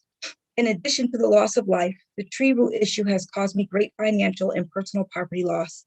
I had 4 sewage backups in my basement. I lost my homeowner's insurance. I was blacklisted by the insurance marketplace. No one would allow me to purchase homeowner's insurance. As a result, I now have insurance via the Connecticut Fair Plan. The Fair Plan does not cover my basement. Therefore, in 2017, when I had the fourth backup due to the continuing tree issue, it led to an additional financial hardship. As a result, I had to clean the back basement myself. Despite purchasing a new washing machine in 2015, I have been unable to use it. It is contaminated with mold and sewage. Unable to wash my clothes at home, I still have to go to the laundromat, putting me at an increased risk for COVID-19. This also creates another hardship. The only way to resolve the issue is to replace the pipe in the state highway. Pipe from my house to the street is fairly new, but the pipe in the state highway that runs in front of my home needs to be replaced. The tree that is encroaching on my pipe belongs to the state of Connecticut, and it still continues to have the rocks and roots in my pipes today. I have no authority over the tree causing the damage because it does not belong to me. It belongs to the state. The cost to fix the problem would be close to $23,000. That was a quote given to me in 2015. The current cost may have been increased. My neighbor also complained about the tree branches on her roof, but that was resolved after several calls and locating the responsible party, the state of Connecticut, the Department of Transportation. Pictures of the tree shows utility wires running through the top middle of the tree. After much work, I too located the correct responsible party, which was the state of Connecticut Department of Transportation. Sadly, they told me that this would somehow be my responsibility. Despite the state of Connecticut's right tree, right place policy, high costs being due to all of the state regulations, and the fact that this is not an act of God, but an act of neglect. Although the state took full responsibility for the branches and removed the overgrowth from my neighbor's roof, I am somehow responsible for the tree's roots. My neighbor signed a notarized statement saying she has lived in her home for more than 34 years. She has never changed her pipes and has never had issues with the roots in her line. Please note that her house is older than mine, so clearly the age of the pipes don't cause roots in the line. The tree being in the wrong place does. Again, today is my brother's birthday. This evening, I will take his 9-year-old daughter and her sister, who he helped to raise, to his grave to say happy birthday to their father. His life was shortened tragically, not by COVID, but by asthma, which was exacerbated by the conditions caused by the state-owned tree. He would also deal with the Putting on Airs program here in Stratford, where he also complained to them about the issues with my basement. I am a taxpayer who pays diligently to a system that failed me. I could have never seen this great of a loss coming. I need to resolve this issue as soon as possible. My health is also being affected. I'm asking for your help to resolve this issue. My claim was heard in 2018. That's right. How much more do you have to go? I'm almost done, but a decision hasn't been made yet. What seems like a simple decision has changed my life forever. Remember and understand that these claims are about people's lives, and the decision not to address them is harmful, and the consequences literally destroys lives.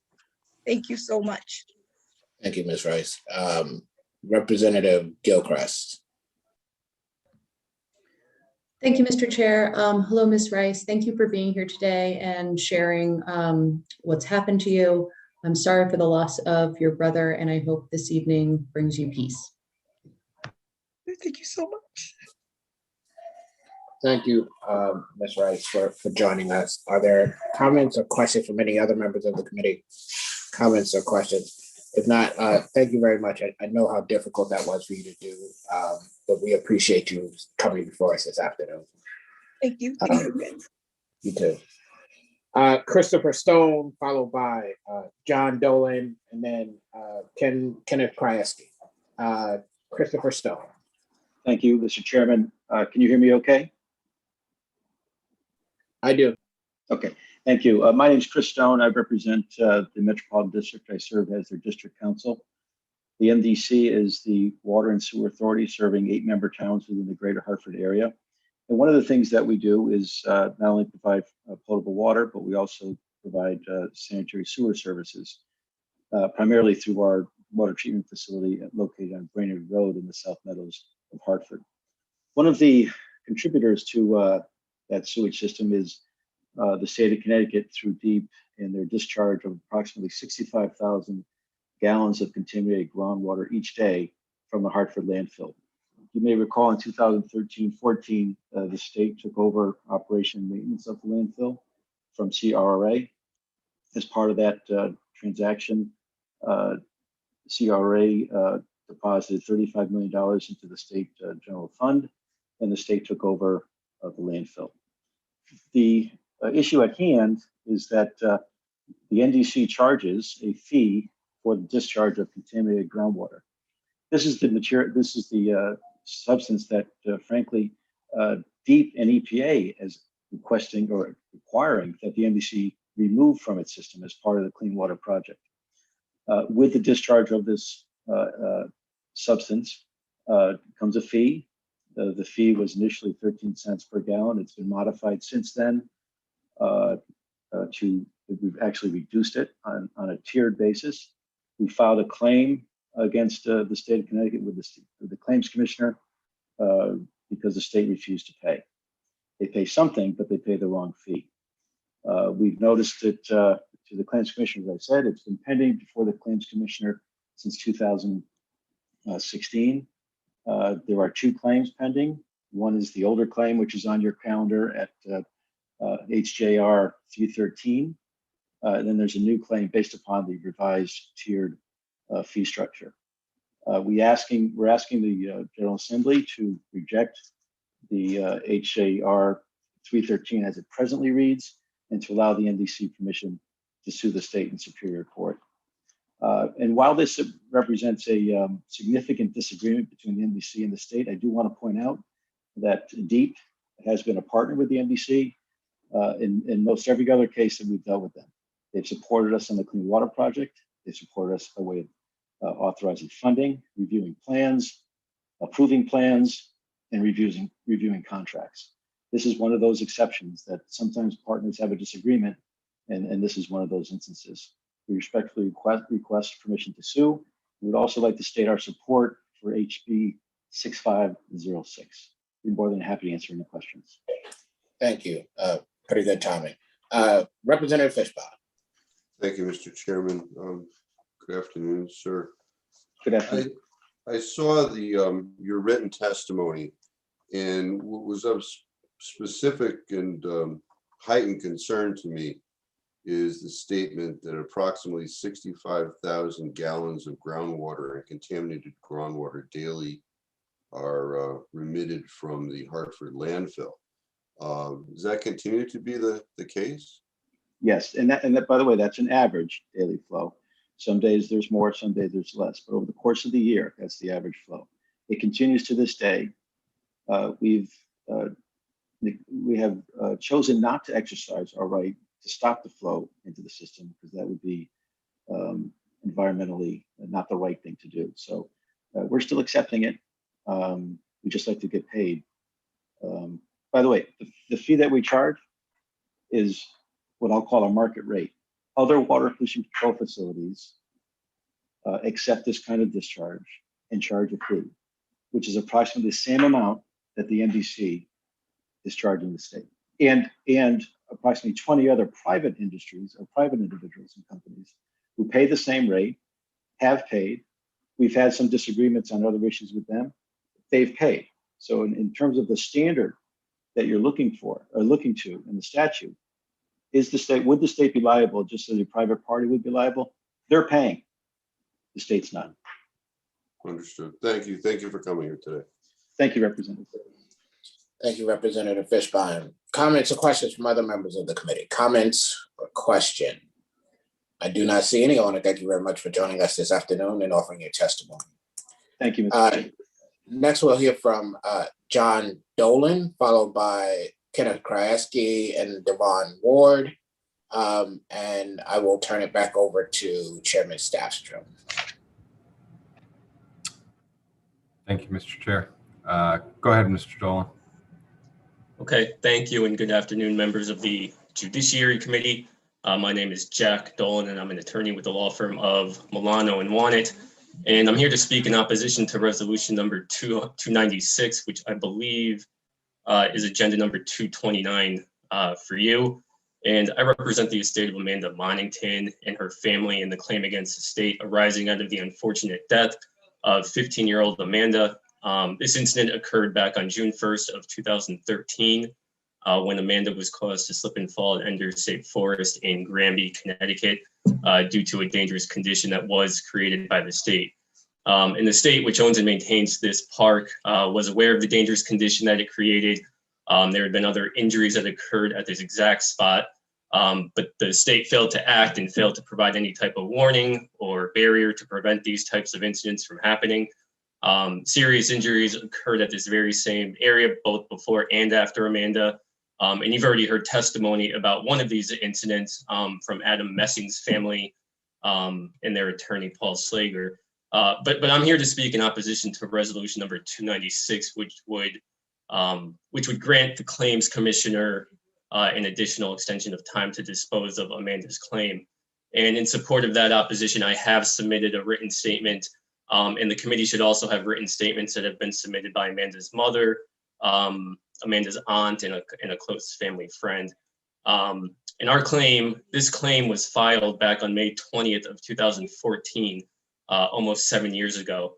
And over 4 years ago, in February of 2017, I, along with Amanda's mother, and again, a family member, testified before this very committee on the same matter.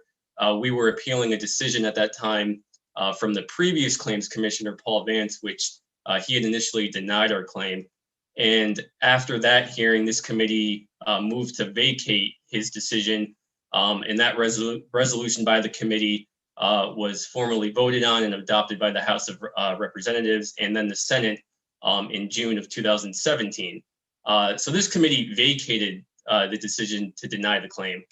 This committee already determined that this case has merit. Unfortunately, the case was remanded back to the claims commissioner, and what has happened since then is frankly unacceptable. My written submission provides a timeline, but essentially since June of 2017, again, almost 4 years, this case is nowhere closer to being resolved than when we filed it back in 2014. After the claim was remanded back to the commissioner, the state filed a motion to trifurcate the hearing on the merits into 3 separate hearings. That motion was filed on October 12th of 2017. That motion, we argued it before the current claims commissioner 7 months later in May of 2018, but we did not receive a ruling on that motion until December 31st, New Year's Eve of 2020, just 3 months ago. So again, that motion was pending before the claims commissioner for more than 3 years with absolutely no action. And during that time, during that 3-year period of inaction, we requested status updates on when we could expect a decision. We requested status conferences with the claims commissioner that we were willing to just do by phone, and we just received nothing, no response.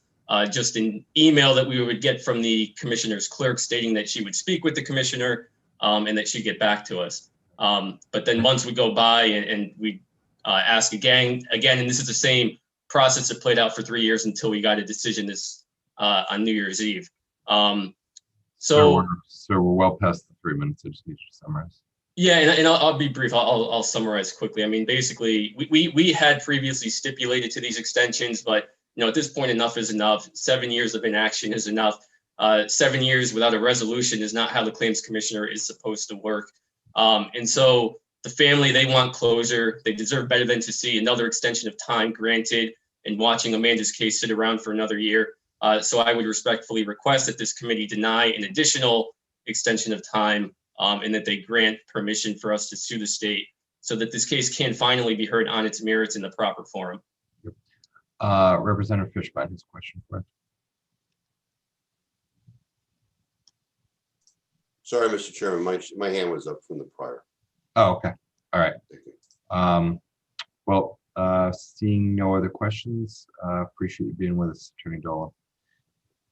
Okay, thank you for your time. Next up will be Kenneth Krajewski.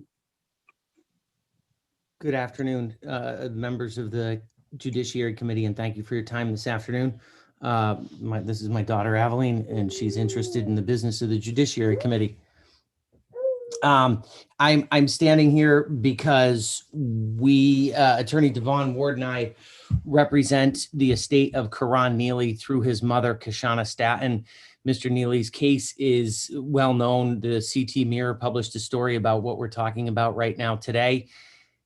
And in short, Mr. Neely died on July 27, 2015. His estate, through the law offices of Garrett Moore and Joseph Fody, filed a timely petition to the Claims Commissioner. When we got the case in 2018, nothing had been done by the Claims Commissioner at all on this. Limited discovery had been done. So Attorney Ward and I filed in federal court under the more strict standard of deliberate indifference, which requires criminal recklessness. And just last week, we surpassed that standard in terms of Dr. Gerald Valletta. We still want to pursue negligence claims because it's a lower bar, and Mr. Neely's estate and every other inmate who has suffered bad medical care in the state of Connecticut deserves vindication that the state runs a bad system, and everybody knows it. Commissioner Semple knows it, and everybody who's been involved knows it. And we would like to continue to press his claims in state court. We understand that if we are granted permission in front of the claims and by the legislature to pursue these claims in front of state court, we have to withdraw in federal court, and I'm fine with that. We've already shown that this case has merit. Judge Victor Bolden has suggested in a ruling that this wasn't a headache or a cut on his hand. This was a life-threatening autoimmune disease which took his life. And Mr. Neely, his estate would like to proceed before the Superior Court. And I just note that we are all in favor of reforming the Claims Commissioner process, because we have multiple cases in front of the Claims Commissioner that have been sitting there for years. Earlier today, we heard testimony from a person who got permission to sue from the state, but still has nothing in the claims, not gotten permission from the Claims Commissioner. We have an identical case about a 33-year-old woman who died in York, and we have been unable to pursue her claim either in front of the Claims Commissioner or in state court because the Attorney General has said move forward, but the Claims Commissioner's office has been silent in responding to this. And we got permission from the state to sue in November of 2019. Mr. Kraske, what was the resolution number? Do you have it in front of you? It's 236, I believe, and it's item number 169 on the agenda. And I would conclude my testimony just by saying it's astonishing to me to see Attorney General William Tong testify against a renovation of the Claims Commission process. A constitutional office like the Office of the Attorney General that exists of, by, and for the people of the state of Connecticut should be working in concert with state agencies to provide for the people of the state of Connecticut. We're well past the 3 minutes. Mr. Ward, anything to add on? You're testifying on the same matter? Yes, Representative Stafstrom. I would just like to add that this claim was filed by previous counsel in August of 2016. A litigation hold was placed on Mr. Neely's DOC records a month later. And for 2 years, his mother, Ms. Kashana Staton, tried to obtain his medical records to no avail. Without those records, she was unable to make her case properly before the Claims Commissioner to have the claim approved, which caused Ms. Staton to come before the Judiciary Committee in 2009 and get SB 1110 passed, which this committee passed and Governor Lamont signed into law in June of 2019. And just this month, Judge Victor Bolden, in the federal action that we filed, sanctioned the Office of the Attorney General's office for withholding witnesses in the matter related to Mr. Neely's death. And I think it would be a miscarriage of justice if that behavior was rewarded with the denial of Ms. Staton's ability to proceed with her claim in state court. I have submitted to the committee a report from Homer Venters, former medical director from Rikers Island, who's the expert in this case, who details the gross deficiencies and torture that Mr. Neely suffered at the hands of DOC. We've also submitted the DOC's own internal investigation that shows the miscarriage of justice and wrongs committed to Mr. Neely. And I just respectfully ask that the committee overturn the ruling of the Claims Commission and allow Mr. Neely's claim to proceed to state court. Representative Fishbein, you have a question for these gentlemen? Yes, sir. Is it Attorney Ward? Yes, sir. Yes, Representative Fishbein. How are you? Good. How are you? Good to see you again. Very good, thank you. You mentioned something I'm unfamiliar with. That's the litigation hold. Can you just tell me what is that? Yeah. So when a claim is filed with the Claims Commissioner, the Attorney General's office is the law firm that essentially represents the state in the Claims Commission process. When they get notice that a claim is filed, a litigation hold is placed, and essentially it preserves all of the discovery for that particular claim. That was done in this case, but the AG's office and the Department of Corrections did not turn over those records to Ms. Staton. If you recall, Representative Fishbein, you were a huge proponent of SB 1110 back in 2009. You voted in favor of that bill to allow folks who have died in the Department of Corrections to have their estates receive their medical records in a timely fashion. That bill this claim was the impetus for that bill, because that litigation hold was placed on this file back in 2016, but the state refused to turn over those records to Mr. Neely's mother until we filed in court and I had a motion to compel. And I just think it's astonishing that kind of conduct is going on from our Attorney General, who's simultaneously arguing to have the ability to litigate civil rights cases while defending civil rights abuses and being sanctioned by a federal judge. He was sanctioned this month by a federal judge for withholding witnesses in the death of Karan Neely's case. I thank you for that information. And then I want to look at that ruling from Judge Bolden. Oh, absolutely. Happy to send it over. Yeah, if you could send that to my state rep email address. Absolutely. So thank you. Thank you, Mr. Chairman.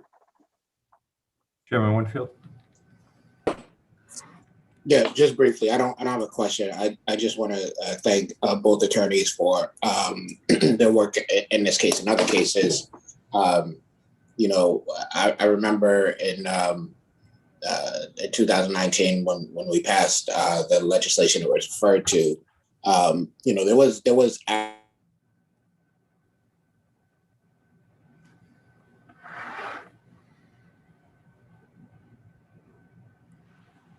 Is that me or Senator Winfield? He's frozen. I think it's the senator.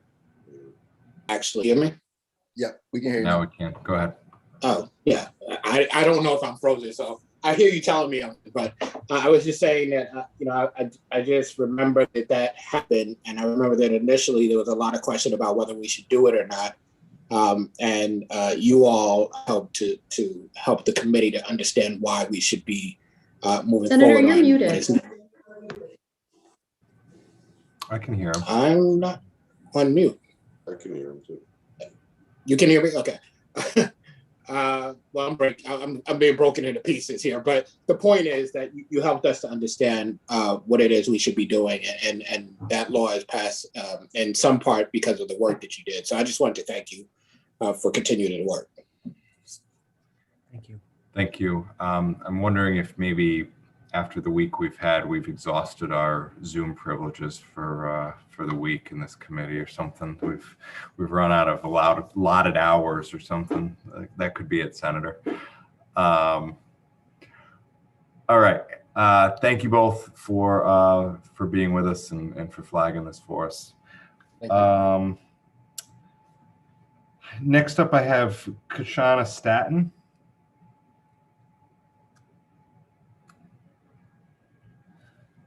Followed by John Houlihan. Kashana Staton.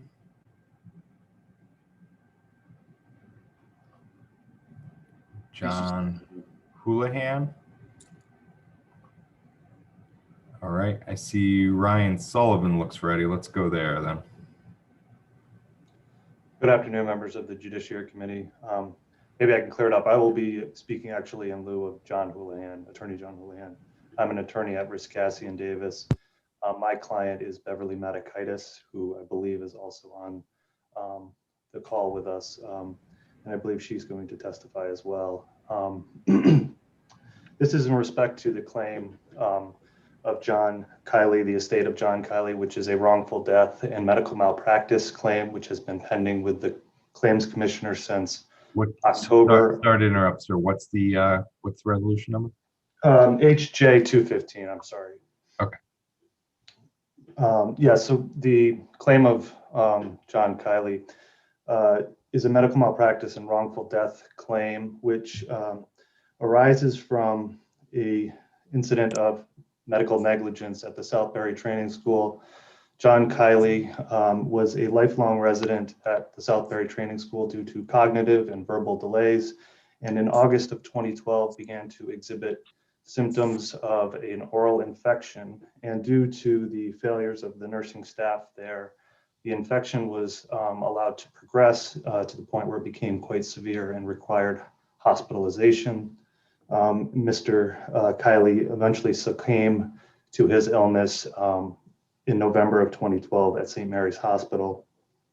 His sister, Beverly Medikitis, has zealously advocated for justice on his behalf. She contacted the DPH, DDS, wrote editorials to the Hartford Courant seeking an investigation into what happened to her brother, and eventually was provided with a report from the DPH in January of 2014, which detailed numerous violations of state and federal law with respect to the care of Mr. Kiley. And on the basis of that letter, my office filed a claim with the commissioner October of 2014.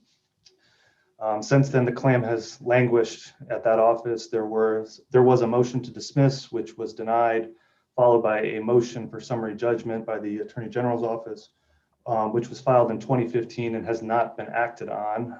The claim was sent to the legislature in 2017 and then sent back with an additional year for determination. Our office made numerous attempts to contact the claims commissioner, imploring her office to make a determination as to this claim, and no determination was made. The claim was sent back to the legislature following a year lost to COVID.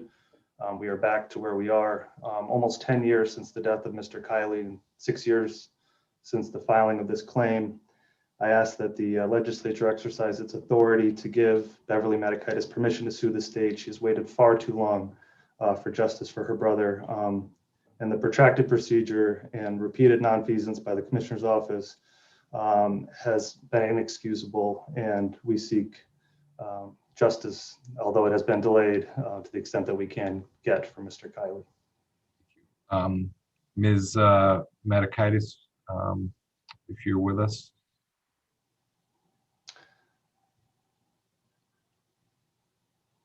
Here I am. Yes, go ahead, ma'am. If there's anything you'd like to add, feel free.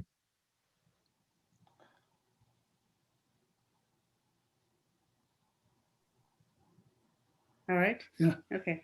The process has been an open wound without closure since Jackie, I'll refer to him as Jackie, since his wrongful death on, again, November 2nd, 2012, on the hospice unit of St. Mary's Hospital.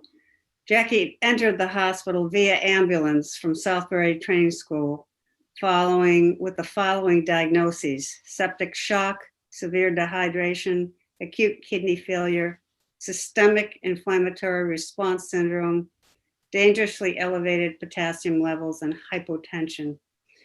3 weeks later, he was deemed terminal on the ICU unit, and all of those 3 weeks on the ICU were excruciating for him and very fearful for him to watch him go through all that.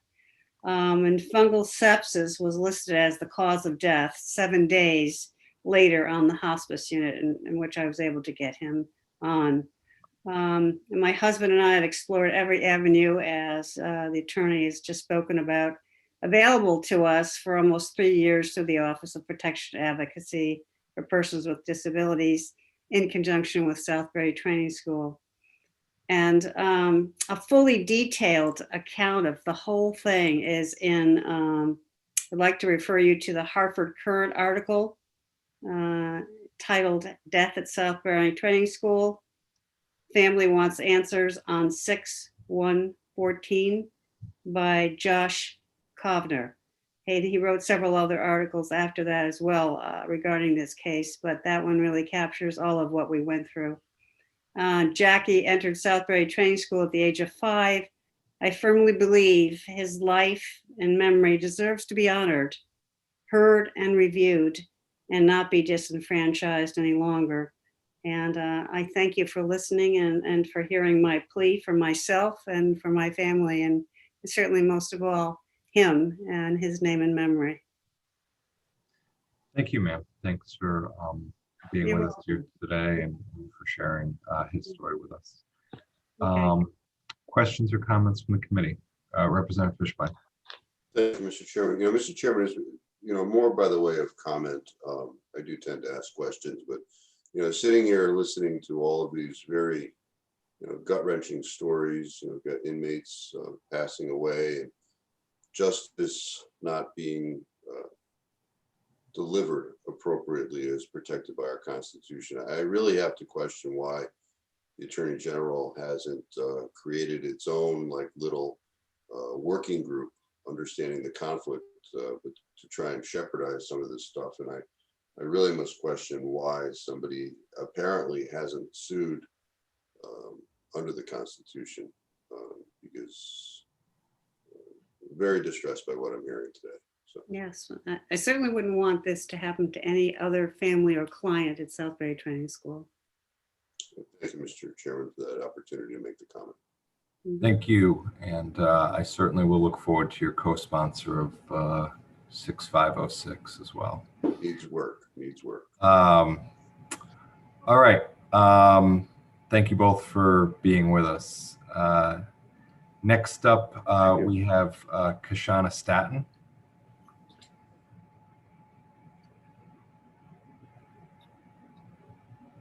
Ms. Staton, you're on mute.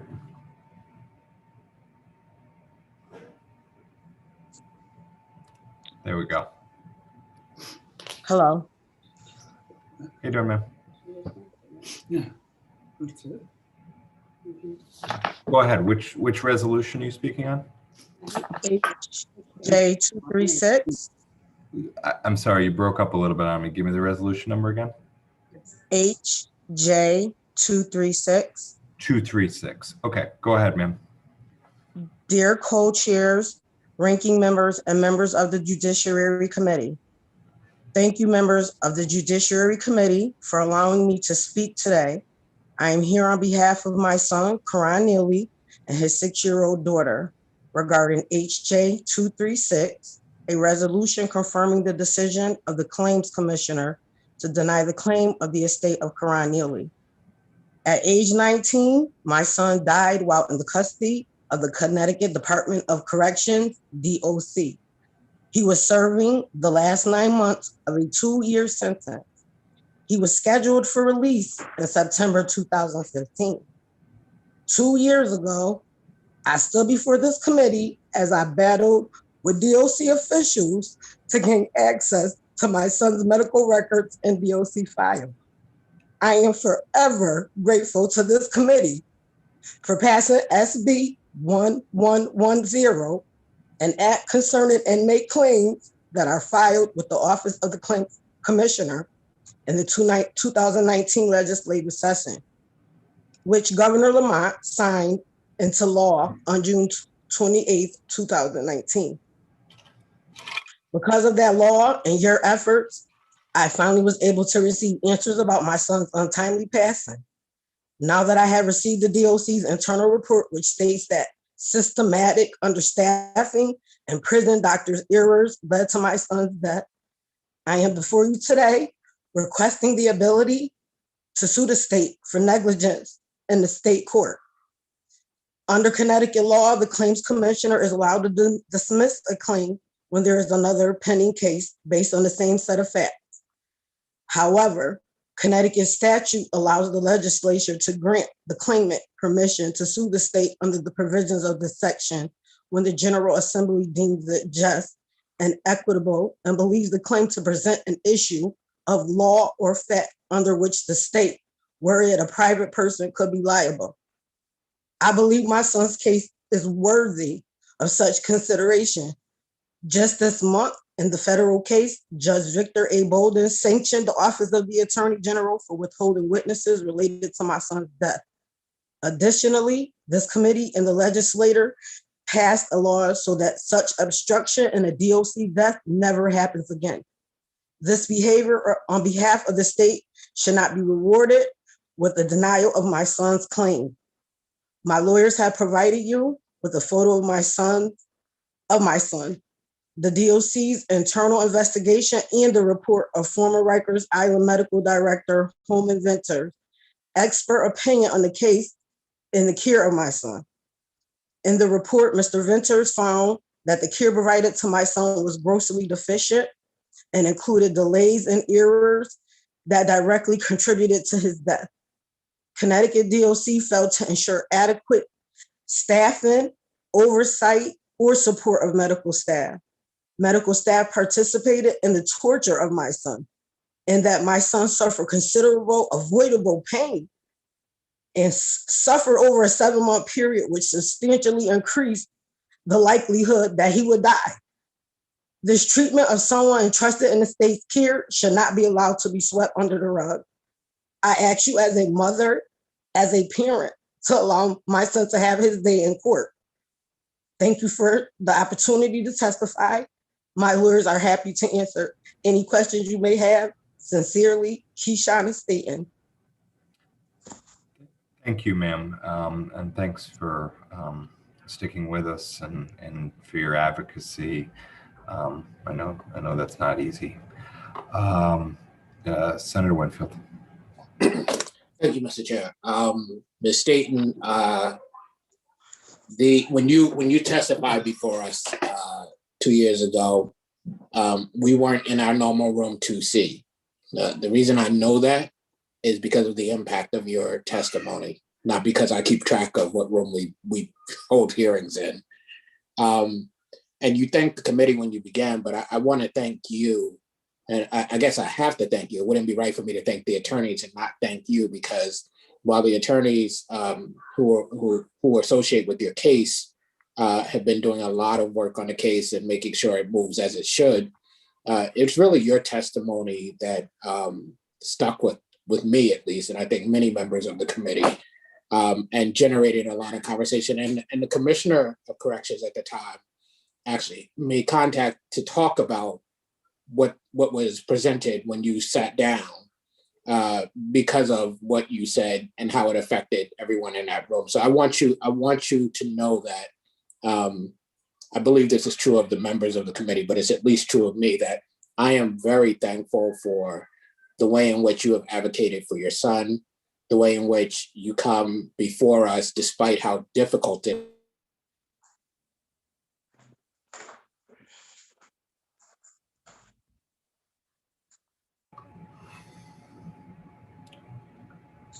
I think we lost Senator Winfield again.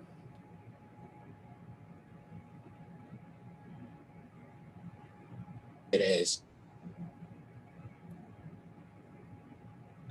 Senator, we lost kind of the last 10 seconds there.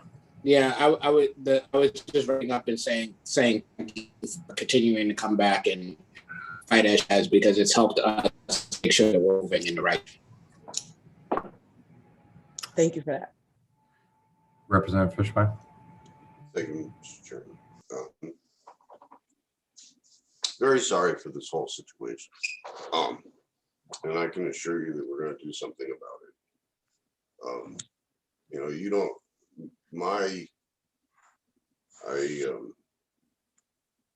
how people are treated in incarceration is very important to me. So, you should know that you've made a difference. Very bad that your son lost his life, but as a result of your advocacy and you bringing certain things to our attention, things have changed. Things will get better, and just hope everything's well with you. So, thank you, Mr. Chairman. Thank you. Representative Gilchrist. Thank you, Mr. Chair. Thank you, Ms. Staten, for being here today. It just shouldn't be this difficult to seek justice for wrongs done to your son. And so I appreciate you being here, and I'm truly sorry for your loss. Thank you. Thank you, ma'am. I will associate myself, obviously, with the remarks of my colleagues. This is too long, far too long to wait. So without any further questions, I want to thank you for sticking it out with us and for your advocacy. Madam Administrator, have we missed anybody? There is no one else that is signed up to speak that is in the waiting room available to speak. So All right. Seeing as we have reached the end of our speaking list today, I want to thank the members for being with us. Certainly thank the members of the public for testifying and for their advocacy here today.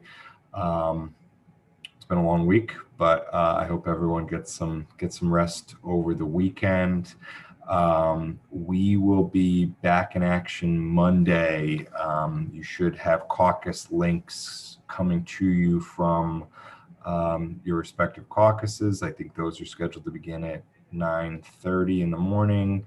An agenda should be published shortly, within the next hour or so, maybe. I don't know, sometime this afternoon. I believe there's close to 20 bills on our agenda for review for Monday. So it should be a substantive meeting on Monday, which will start at noon. Anything I missed, Senator Winfield, Representative Fishbein? No, sir. Have a good day. No, sir. All right. Enjoy the weekend. We'll see you all Monday.